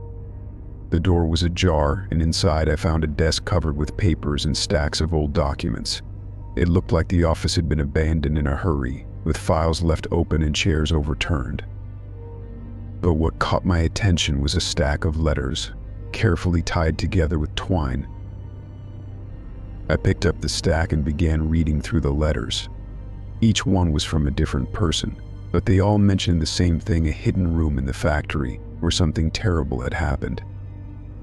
The letters spoke of whispers in the walls, of strange sounds that echoed through the factory at night, and of a darkness that seemed to linger long after the factory had closed. One letter, written in shaky handwriting, described a chilling event: a group of workers who had ventured into the hidden room and never returned. The factory management had hushed it up, claiming the workers had left for other jobs, but the letter suggested otherwise. It spoke of bloodstains on the floor, of screams that echoed through the factory, and of a sense of dread that hung over the place like a shroud. Another letter mentioned a hidden door, cleverly concealed in one of the factory's old storage rooms. The writer described how they had found it by accident, and when they opened it, they felt an overwhelming sense of fear. The door led to a narrow staircase that descended into darkness, and at the bottom was the hidden room, a place where something unspeakable had occurred. I felt a chill run down my spine as I read through the letters. The factory, with its rusted machinery and decaying walls, seemed to hold secrets that were better left undisturbed. But the curiosity was too strong, the desire to uncover the truth too compelling. I decided to find the hidden room, to see for myself what the letters were describing. I followed the directions from the letters, navigating through the labyrinthine corridors of the factory. The deeper I went, the more unsettling it became. The walls seemed to close in, and the sounds of the factory grew fainter, replaced by an oppressive silence. I found the old storage room, its door barely hanging on its hinges, and inside I saw the hidden door.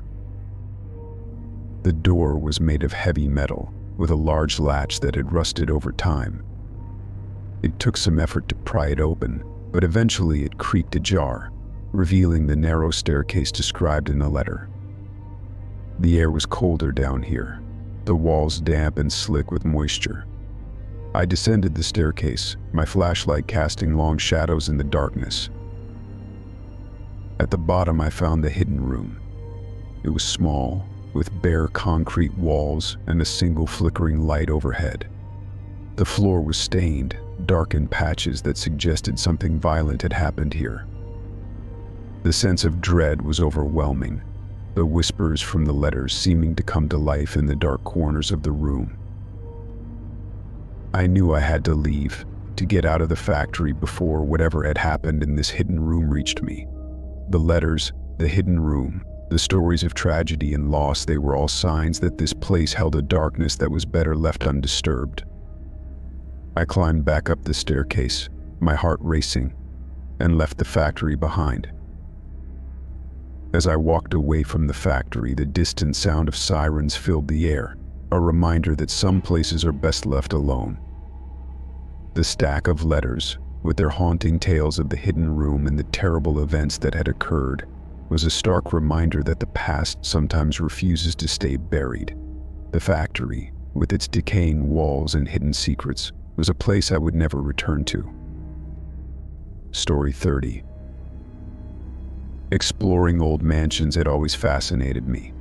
The towering facades, the hidden corners, and the echoes of a lifelong past had a way of drawing me in. This particular mansion was tucked away in the woods, its overgrown driveway hinting at years of neglect. The locals said it had been abandoned for decades, that it was haunted by the memories of the family who once lived there. But I wasn't easily deterred by stories of ghosts or curses. I was there to explore and uncover the secrets hidden within its walls. The mansion was massive, its stone walls weathered by time, the windows shattered or boarded up. I entered through a broken side door, the hinges creaking with age. Inside, the grand hallways were filled with dust and debris, the remnants of furniture scattered across the floor. The air was heavy with the scent of decay, and the only light came from the narrow slivers that pierced through the boarded windows. As I made my way through the mansion, I discovered a secret compartment behind an old bookshelf. It was cleverly hidden, the kind of thing you might miss if you weren't paying attention.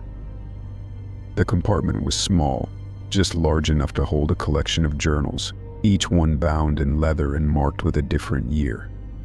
The journals seemed out of place, untouched by the decay that had consumed the rest of the mansion. I took the journals to a quiet corner, a small room that might have once been a study.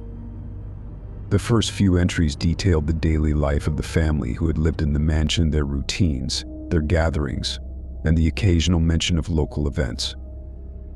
It was a snapshot of a time long past, a glimpse into the lives of people who had long since vanished. But as I read through the journals, I noticed something odd. The dates on the entries spanned decades, from the early 1900s to the 1960s. The family had lived in the mansion for generations, their stories unfolding within its walls. Yet, as I reached the final journal, the entries took a darker turn. There were mentions of strange occurrences, objects moving on their own, unexplained sounds in the night, and the feeling of being watched. The last entry in the final journal was what disturbed me the most. It was dated the day before my visit, despite the mansion being abandoned for decades. The entry was short, just a few lines, but it described an eerie event, a figure seen standing in the grand hallway, its outline barely visible in the dim light. The writer mentioned a sense of dread, a feeling that something terrible was about to happen. I felt a chill run down my spine as I closed the journal. How could the entry be dated the day before I visited? The mansion had been abandoned for decades, with no signs of recent activity. Yet the handwriting was clear, the ink fresh, as if someone had written it just moments before I found it. I knew I had to leave, to get out of the mansion before whatever had caused the final journal entry found me. The hidden compartment, the journals, the final entry, it was all too much, too uncanny, like a warning that the mansion held secrets that were better left undiscovered. As I made my way back through the grand hallways, the shadows seemed darker, the creaking of the floorboards more pronounced. I passed by the grand staircase, the same one mentioned in the final journal entry, and I couldn't shake the feeling that someone or something was watching me. The air grew colder, the sense of dread more intense, as if the mansion itself was coming to life. I left the mansion, the overgrown driveway crunching beneath my feet, and I didn't look back. The journals, with their stories of a family that had lived and died within the mansion's walls, were a stark reminder that the past sometimes refuses to stay buried. The final entry, with its haunting description of a figure in the grand hallway, was a warning that the mansion still held a darkness, one that was better left behind. I knew I would never return to that mansion, never explore its grand hallways or hidden compartments again. The secrets it held were too dark, too unsettling, and the final journal entry suggested that some stories are best left unwritten. The mansion, with its decaying walls and haunting past, was a place I was glad to leave behind. Story 31. Working the night shift as a security guard at a research facility was usually a quiet job. I was responsible for monitoring the security cameras, checking the doors, and making sure the facility remained secure. It was an uneventful routine, just me in the silence of the night, with the occasional hum of machinery from the labs. But one night, everything changed, and I discovered a hidden camera feed that turned my routine into a waking nightmare. It was a typical night shift, with the usual rounds and the occasional cup of coffee to keep me alert. The security booth was my base of operations, a small room with a desk, a bank of monitors, and a radio for communication with the other guards. The cameras showed various parts of the facility, from the front entrance to the labs and the corridors in between. During one of my breaks, I decided to explore the system, checking for any unused cameras or hidden feeds. I was curious, wondering if there were any blind spots or old cameras that had been forgotten. As I navigated through the system, I stumbled upon a feed that wasn't part of the usual setup. It was labeled Hidden Feed, and it showed footage from the security booth, my security booth. I felt a chill run down my spine as I watched the feed. It was from the previous night, showing me sitting at the desk, reading a book to pass the time.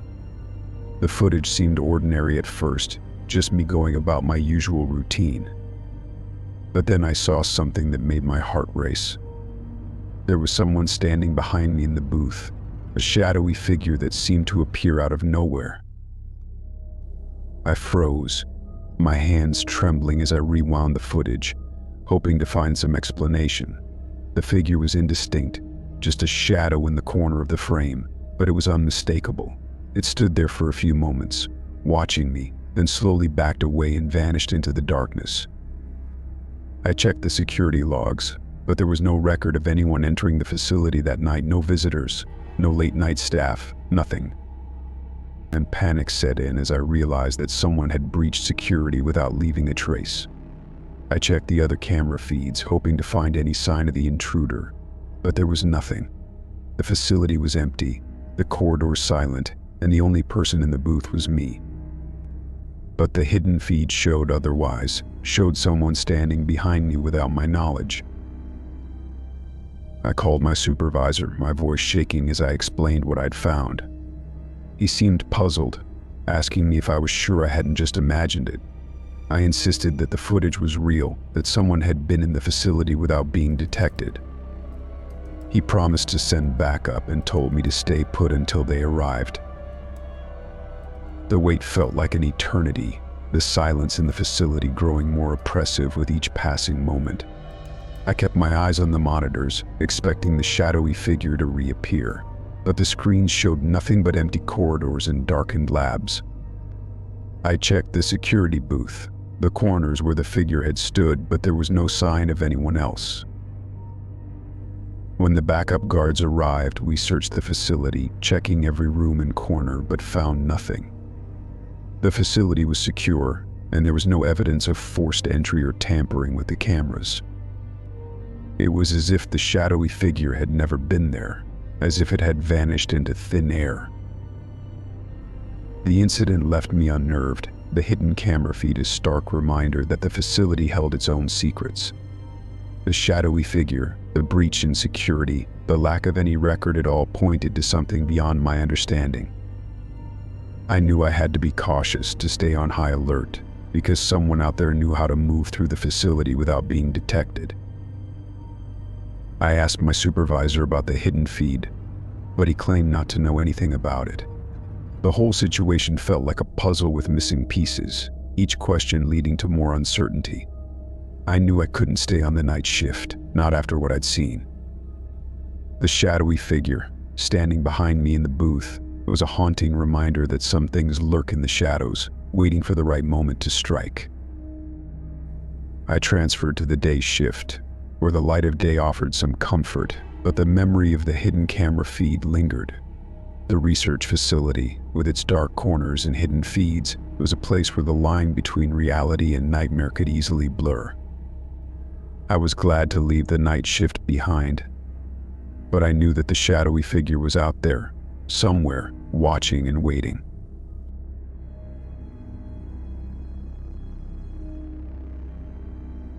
Story 32. Returning to my childhood home was bittersweet. The house had stood empty for years after my parents passed away, its once vibrant rooms now quiet and covered in dust. I was tasked with cleaning it out, deciding what to keep and what to let go. It was a daunting job, one that carried the weight of memories and nostalgia.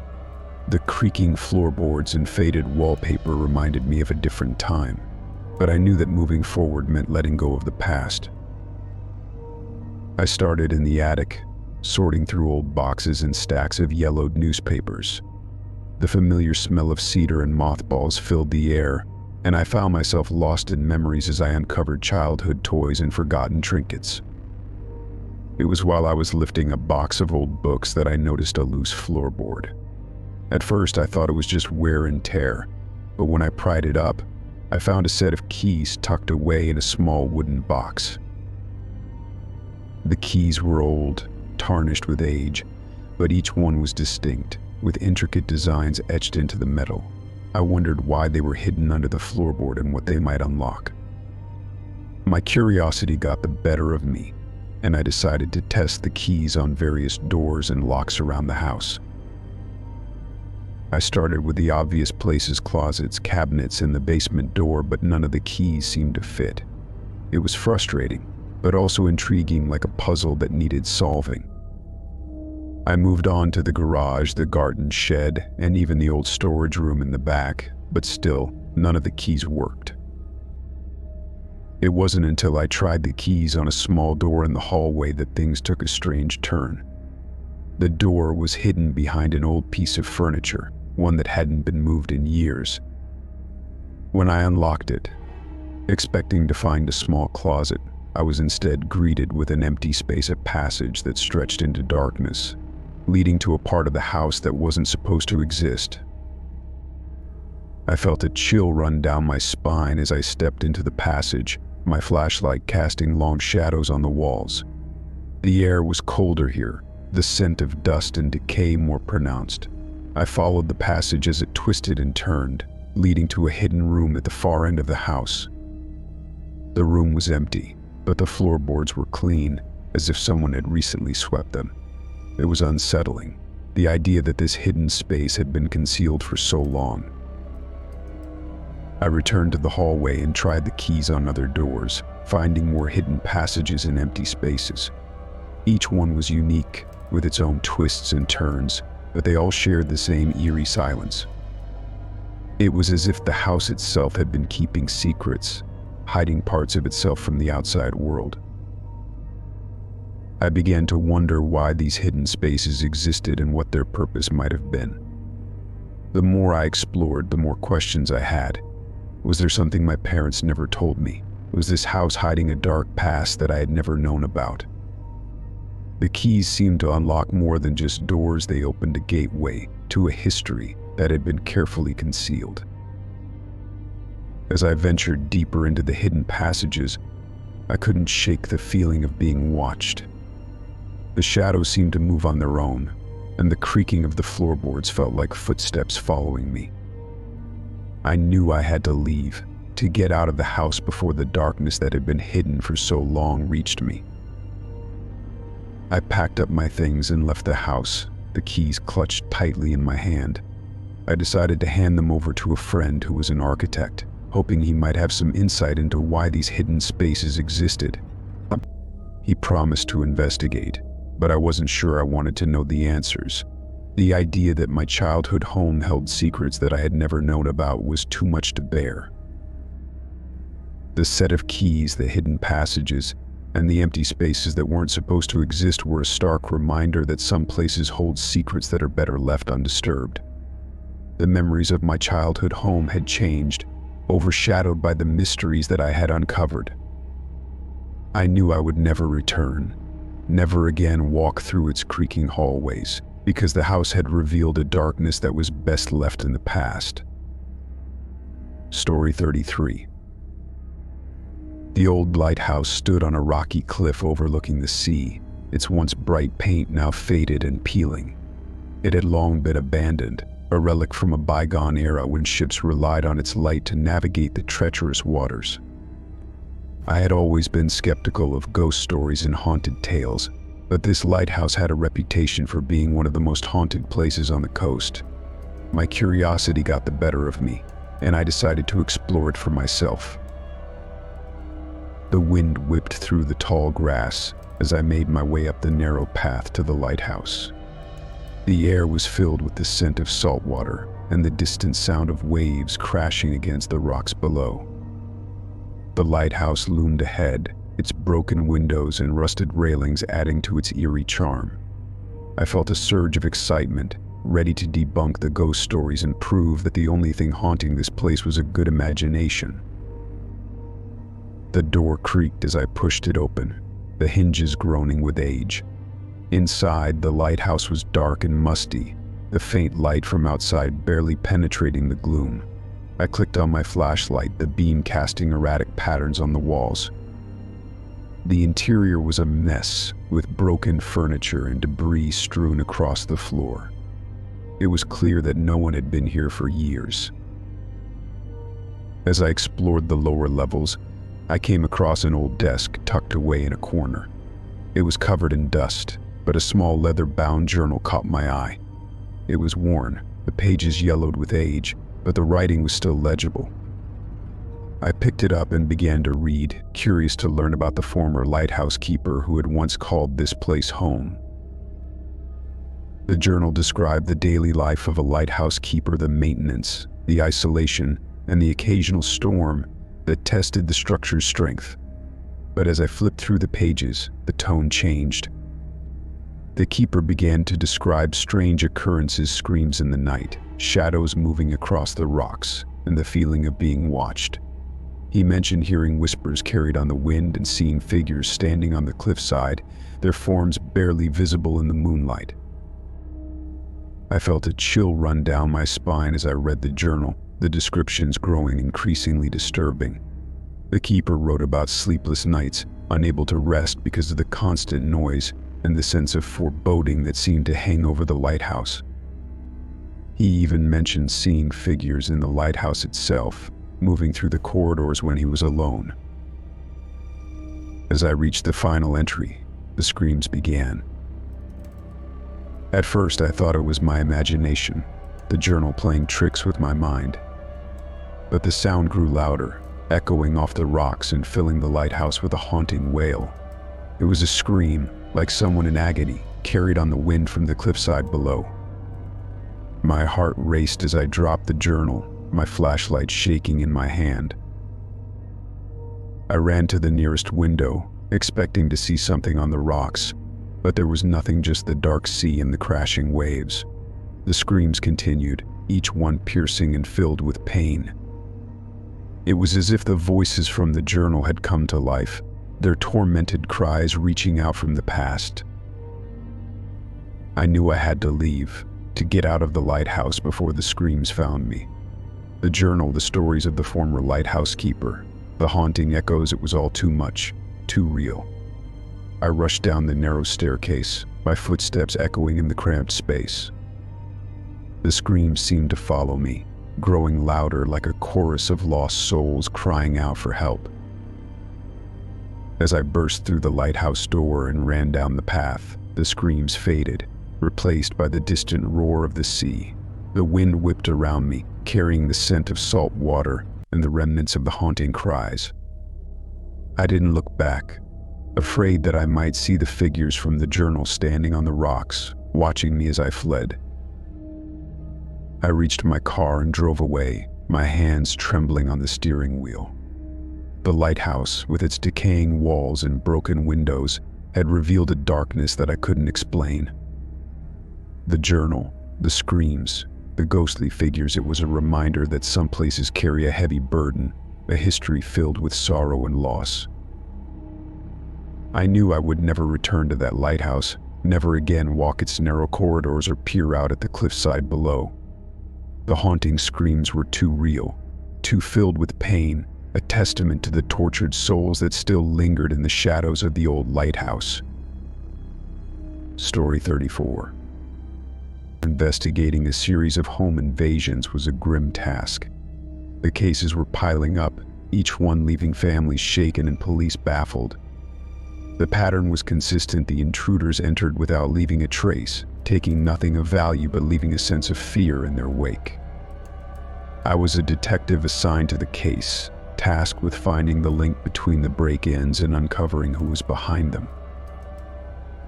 The latest incident took me to a quiet neighborhood on the outskirts of the city. The home was modest, the kind where kids played in the front yard and neighbors watched out for each other. But the break-in had shattered that sense of security. The owners, an elderly couple, had heard noises in the night, but by the time they called the police, the intruders were gone. I searched the house, looking for any clues or signs of forced entry. The doors and windows were intact, the locks unbroken. It was as if the intruders had appeared and vanished without a trace. But as I made my way to the attic, I noticed something unusual: a small, hidden compartment in the rafters. Inside, I found a strange object, a doll, old and worn, with a camera embedded in its eye. The doll was unsettling, its porcelain face cracked and faded. But what caught my attention was the camera. It was small, barely noticeable, and clearly designed for surveillance. I took it back to the station and had the tech team extract the footage from the camera's memory. What I saw made my blood run cold. The footage showed various locations around the city: homes, parks, and public places. It was a montage of different scenes, each one recorded from the doll's perspective. But what disturbed me most was when I saw my own apartment on the screen. The footage showed my living room, my kitchen, even my bedroom. The doll had been there, recording without my knowledge. I felt a surge of fear, the realization that I had been watched, that my privacy had been violated. The footage was recent, recorded just a few days before the latest home invasion. It was clear that the doll was part of a larger network, used to gather information and track the movements of potential targets. I shared my findings with the rest of the team, and we quickly realized that the home invasions were part of a coordinated effort. The doll was used to scout locations, to identify vulnerabilities, and track the routines of the residents.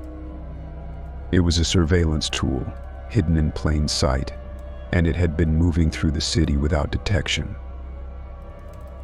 The investigation took on a new urgency.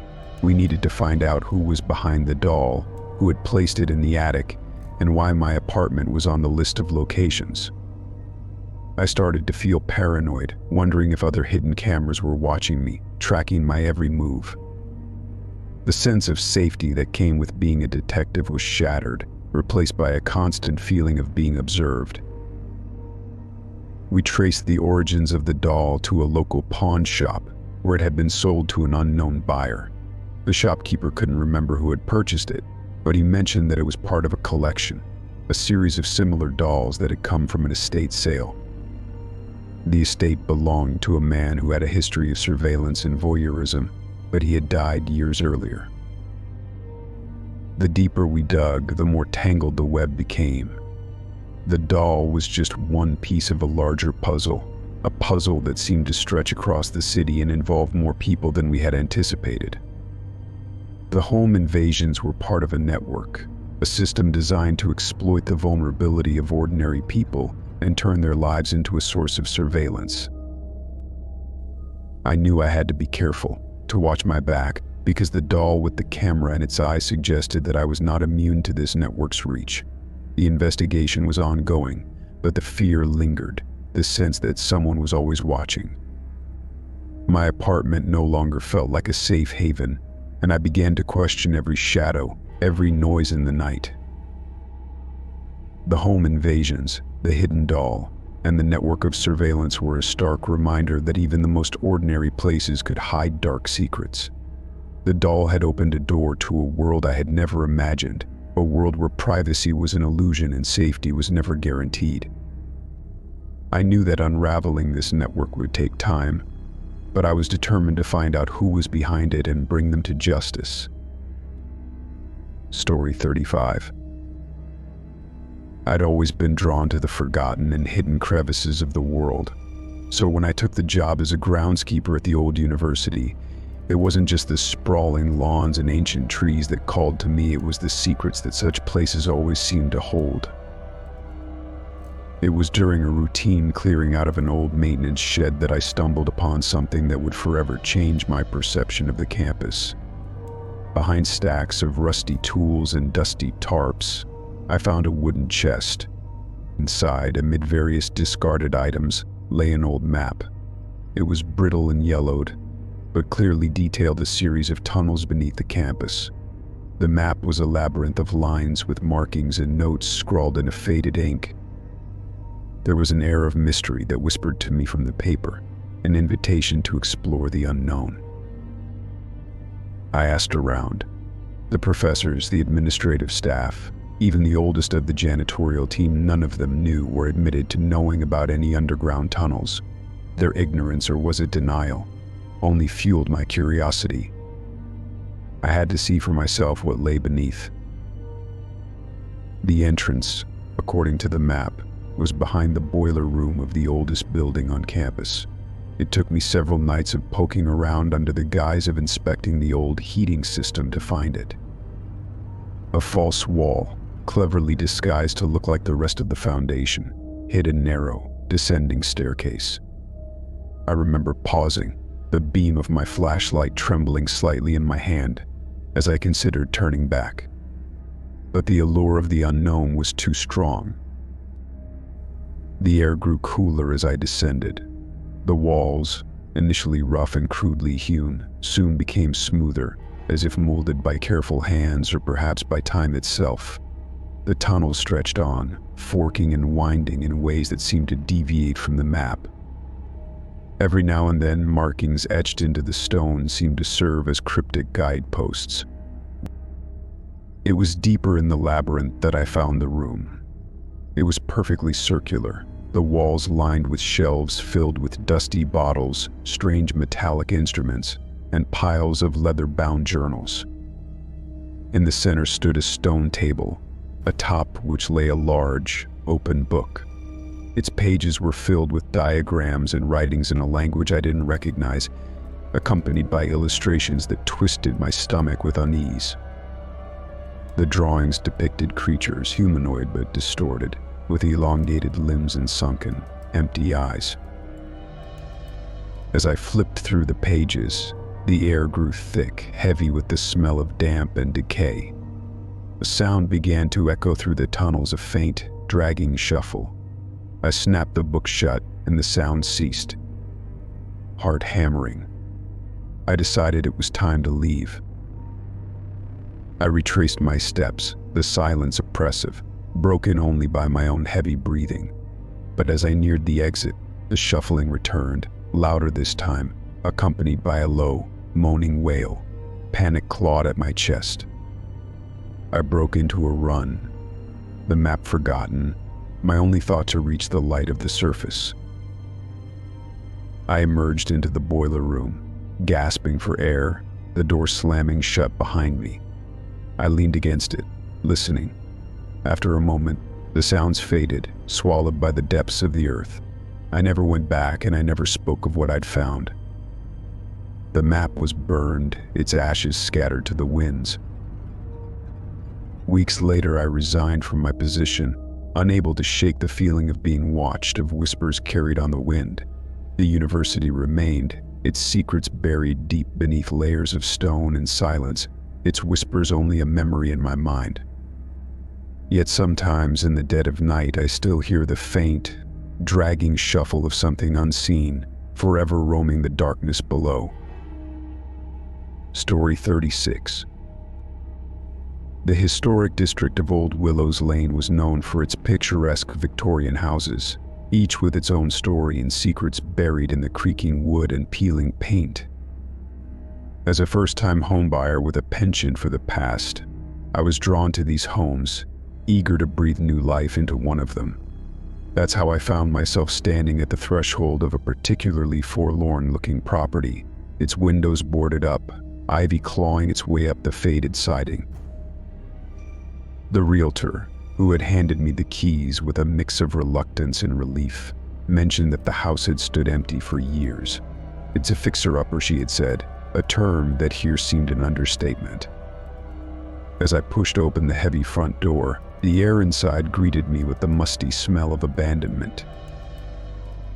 I wandered through the rooms, each step stirring up ghosts of dust motes into the shafts of light slicing through the boarded windows.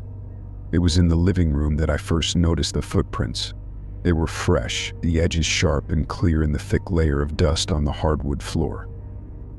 A chill ran down my spine. Someone had been here recently. Curiosity piqued. I followed the trail.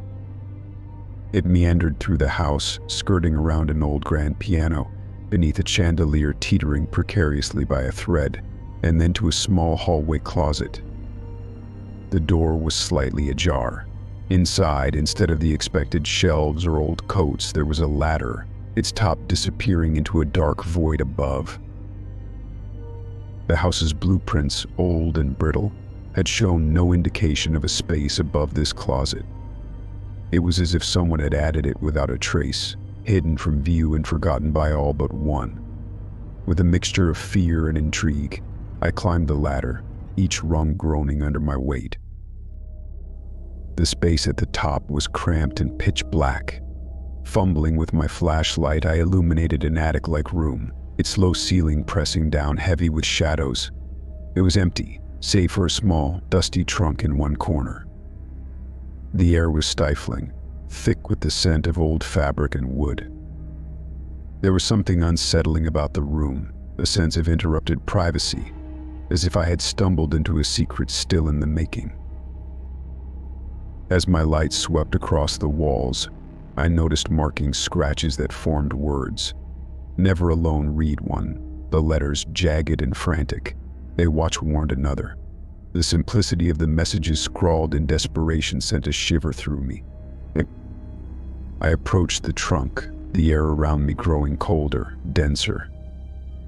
Inside, I found an assortment of objects, a few old books with tattered covers, a broken pocket watch, and a small black and white photo of a woman, her expression somber, eyes hauntingly familiar, as if I had seen her somewhere before. As I picked up the photo, the floorboards below creaked loudly, a sound out of place in the stillness. Panicked, I hurried back to the ladder, descended with shaky legs, and rushed through the house, the footprints I had followed now overlaid with my own in a chaotic dance. Once outside, I breathed deeply, trying to shake off the claustrophobia and dread that clung to me. The sun was setting, casting long shadows across the lawn. As I turned for one last look at the house, I saw movement behind a second-story window, the flicker of a curtain, though all had been boarded up. My heart seized. There was no denying it, the house, though abandoned, was far from empty. I returned the keys to the realtor the next morning, recounting none of what I had discovered. She seemed eager to be rid of them, her eyes darting away from mine as she spoke of other properties that might suit me. But as I left, I glanced back at her office window.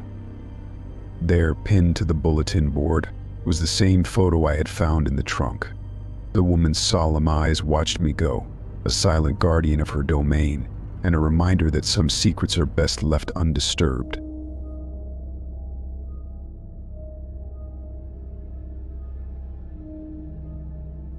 Story 37. The public library in our small town was an unassuming building, tucked away between the bustling cafe and the dormant railway station. It was my refuge, a place where I could immerse myself in the quiet world of books, away from the monotonous drone of everyday life.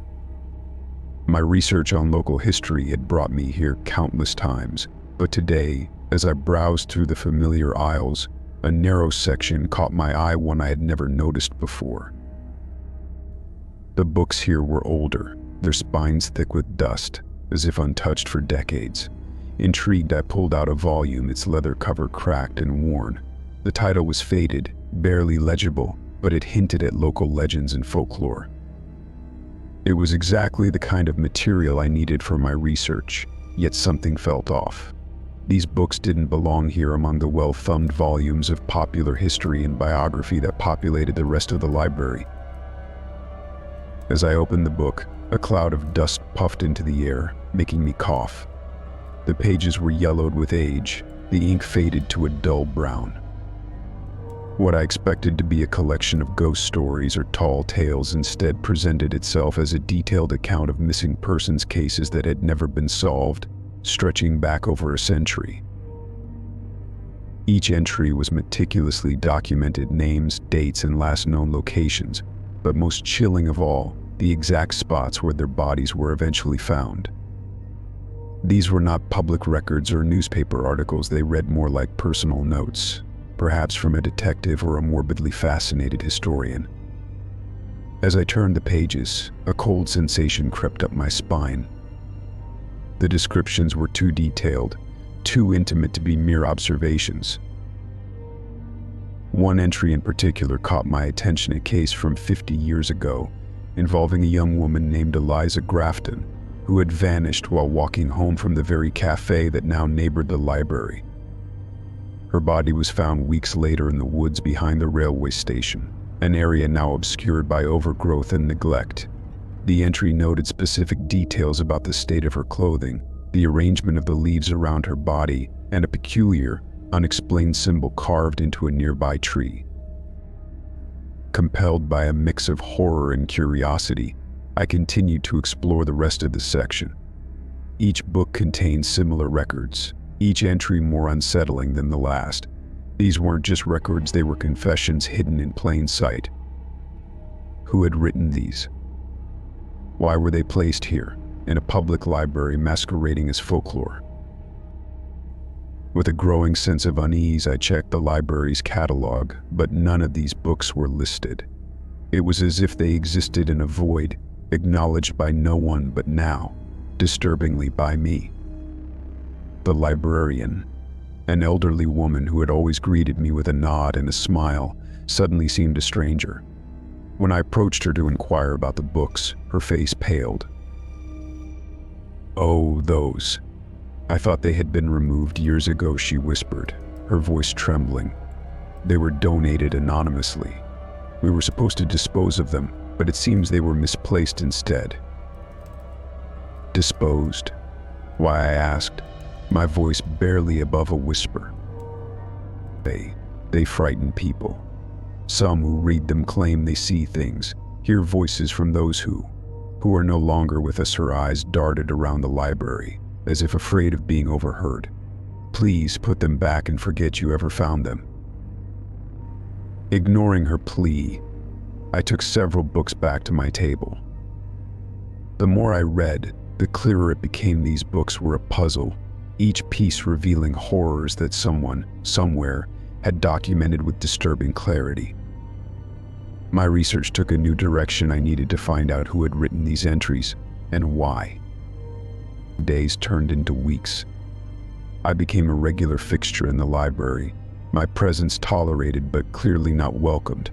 Patrons began to avoid me, whispering behind hushed hands as they passed. The librarian watched me with wary eyes but said nothing more. One evening, as I pored over an entry about a man who had disappeared in the 1980s, I found a small, folded note tucked between the pages. In neat, cursive writing, it read, "Stop looking. Some truths are best left buried."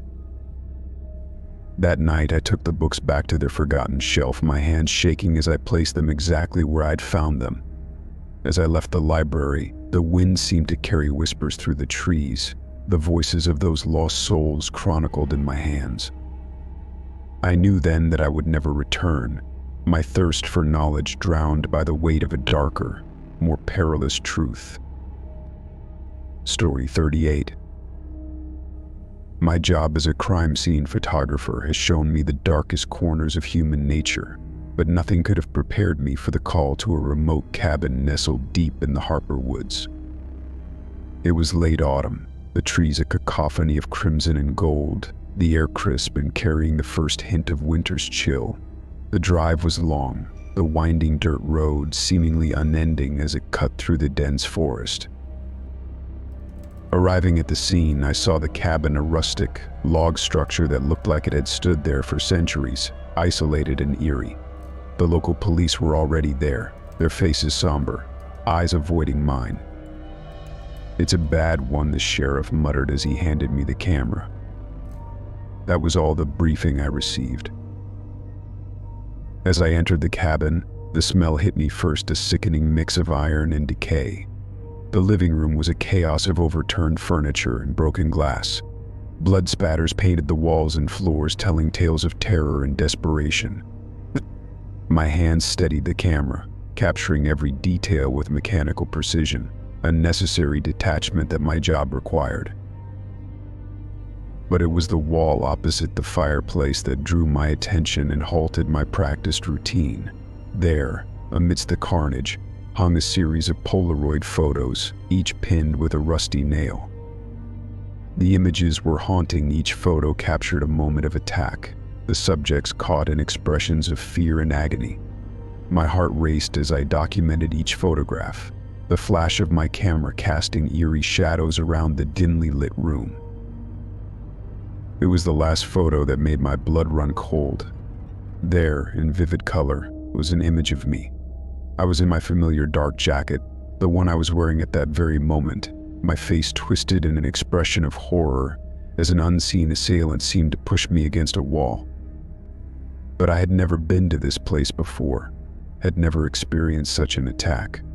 The realization that I was looking at a moment from a potential future, a threat made manifest in Polaroid, sent a shiver down my spine.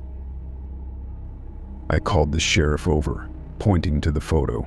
His face, already pale, turned a shade whiter.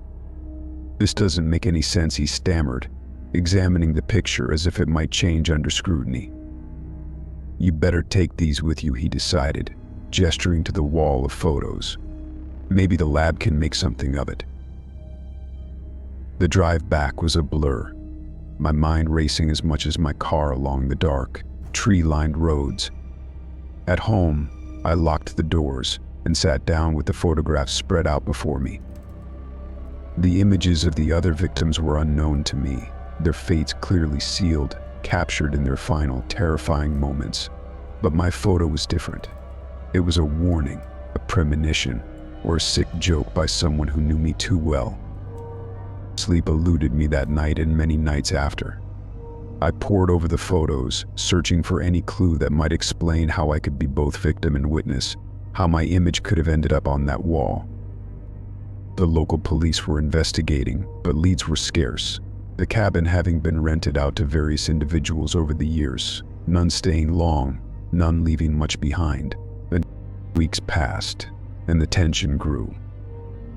I started noticing things: a car that seemed to linger too long outside my house, unfamiliar footprints in the soft earth of my backyard, shadows that moved just beyond the reach of streetlights. Paranoia gripped me, tightening its hold with every strange noise and fleeting shadow. Then, one evening, as I sat reviewing the photos once again, I noticed something. In the background of my Polaroid, partly obscured by the angle of the shot, was a reflection in a mirror, a face, partially hidden, camera in hand. The realization dawned on me with chilling clarity: the photographer of my impending doom was not just recording these moments, they were orchestrating them. Armed with this new evidence, I contacted the police. They acted swiftly, enhancing the image, tracing it back to a former crime scene photographer who had disappeared from public view years ago, suspected of tampering with crime scenes he was supposed to document. The theory was that he had become obsessed with the macabre, staging his own scenes to capture the horror he once only recorded. A raid on his last known address led to a harrowing chase through the underbelly of the city, culminating in his capture in an abandoned warehouse, a makeshift studio of horror found within. The photos on the wall were his gallery, his victims his art. I was meant to be his masterpiece.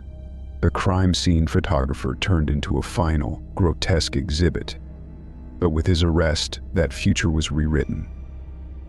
Still, sometimes, when the light fades and the shadows grow long, I feel the cold grip of what might have been, and I remind myself of the thin line between observer and participant, between documenting darkness and being consumed by it. Story 39. The winding roads of the Appalachian Mountains have always held a mysterious allure for me. That day, with the autumn leaves painting the hills in fiery hues, I was driving through a particularly remote mountain pass, a shortcut I hoped would shave a few hours off my long journey home. The road was narrow and curving, hemmed in by looming cliffs and dense woods. As I rounded a sharp bend, a road sign, old and partially obscured by overgrown vines, caught my attention. It pointed down a gravel path barely visible from the main road. "Welcome to Elkmont," it read, with an arrow gesturing toward what appeared to be nothing more than a break in the trees. I had driven this route many times and never noticed this sign, nor was Elkmont marked on any map I owned. Curiosity overcame caution, and I turned onto the path. The road was rough, more a series of potholes than a continuous surface, and the woods seemed to close in around me. After what felt like miles, the trees suddenly cleared, and I found myself on the outskirts of a village. Elkmont was eerily silent. The village consisted of a dozen buildings arranged around a central square with a dry fountain. Each structure bore the weight of abandonment, windows boarded up or shattered, doors hanging off hinges, roofs sagging under the burden of neglect. Yet, there was something unsettling about the desolation. It felt staged, like a scene from a movie left behind after the cameras had stopped rolling. I parked near the square and stepped out of my car, the silence oppressive, broken only by the rustle of the wind through the autumn leaves. My footsteps echoed off the empty buildings as I ventured further into the village. It was then that I checked my GPS, intending to mark the location for later exploration. To my surprise, the screen showed recent activity, a cluster of digital markers indicating movement and heat signatures from just a few days ago. Perplexed, I walked toward the largest building, which appeared to have once been a town hall. The door creaked ominously as I pushed it open. Inside, dust motes danced in the beams of light filtering through the cracks in the boarded-up windows. And papers and furniture were strewn about as if the inhabitants had left in a hurry. On a decayed bulletin board, flyers fluttered in the draft, notices for community events dated years ago, their edges curled and faded. As I explored further, I found personal items: a child's doll, a pair of glasses, a book left open, as if waiting for its reader to return. It was as if the villagers had vanished, leaving their lives suspended in time. But the GPS data haunted me, suggesting that someone or something was still here, perhaps watching. I decided to investigate the homes surrounding the square.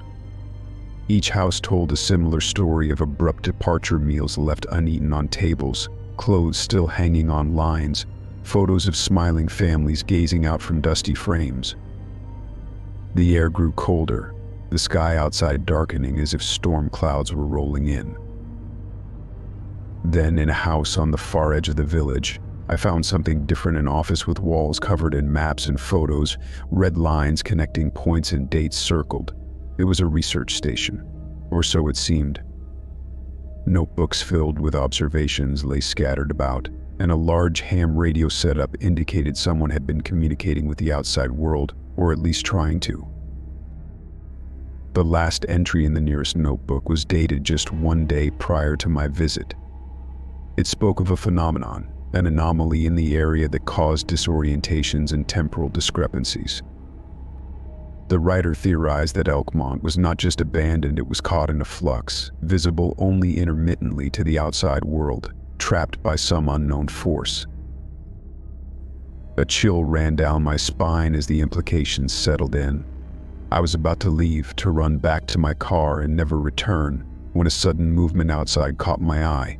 Through the window, I saw figures moving swiftly between the buildings, shadows at the edge of vision. They were there and then not. Flickers of existence that teased the periphery of my sight. Panicking, I dashed back to my car, the echo of my footsteps too loud in the empty village. As I started the engine, the GPS blinked out, the screen going black before flickering back to life. The map empty of any markers, Elkmont erased as if it had never been there. Driving away, the road behind me seemed to disappear into the thickening fog. My heart pounded with the terror of the unknown, the rearview mirror reflecting nothing but the dense woods, swallowing the path that had led me to that forgotten village. I drove on, the memory of Elkmont already fading, like a dream upon waking, vivid yet unreal, haunting yet unreachable.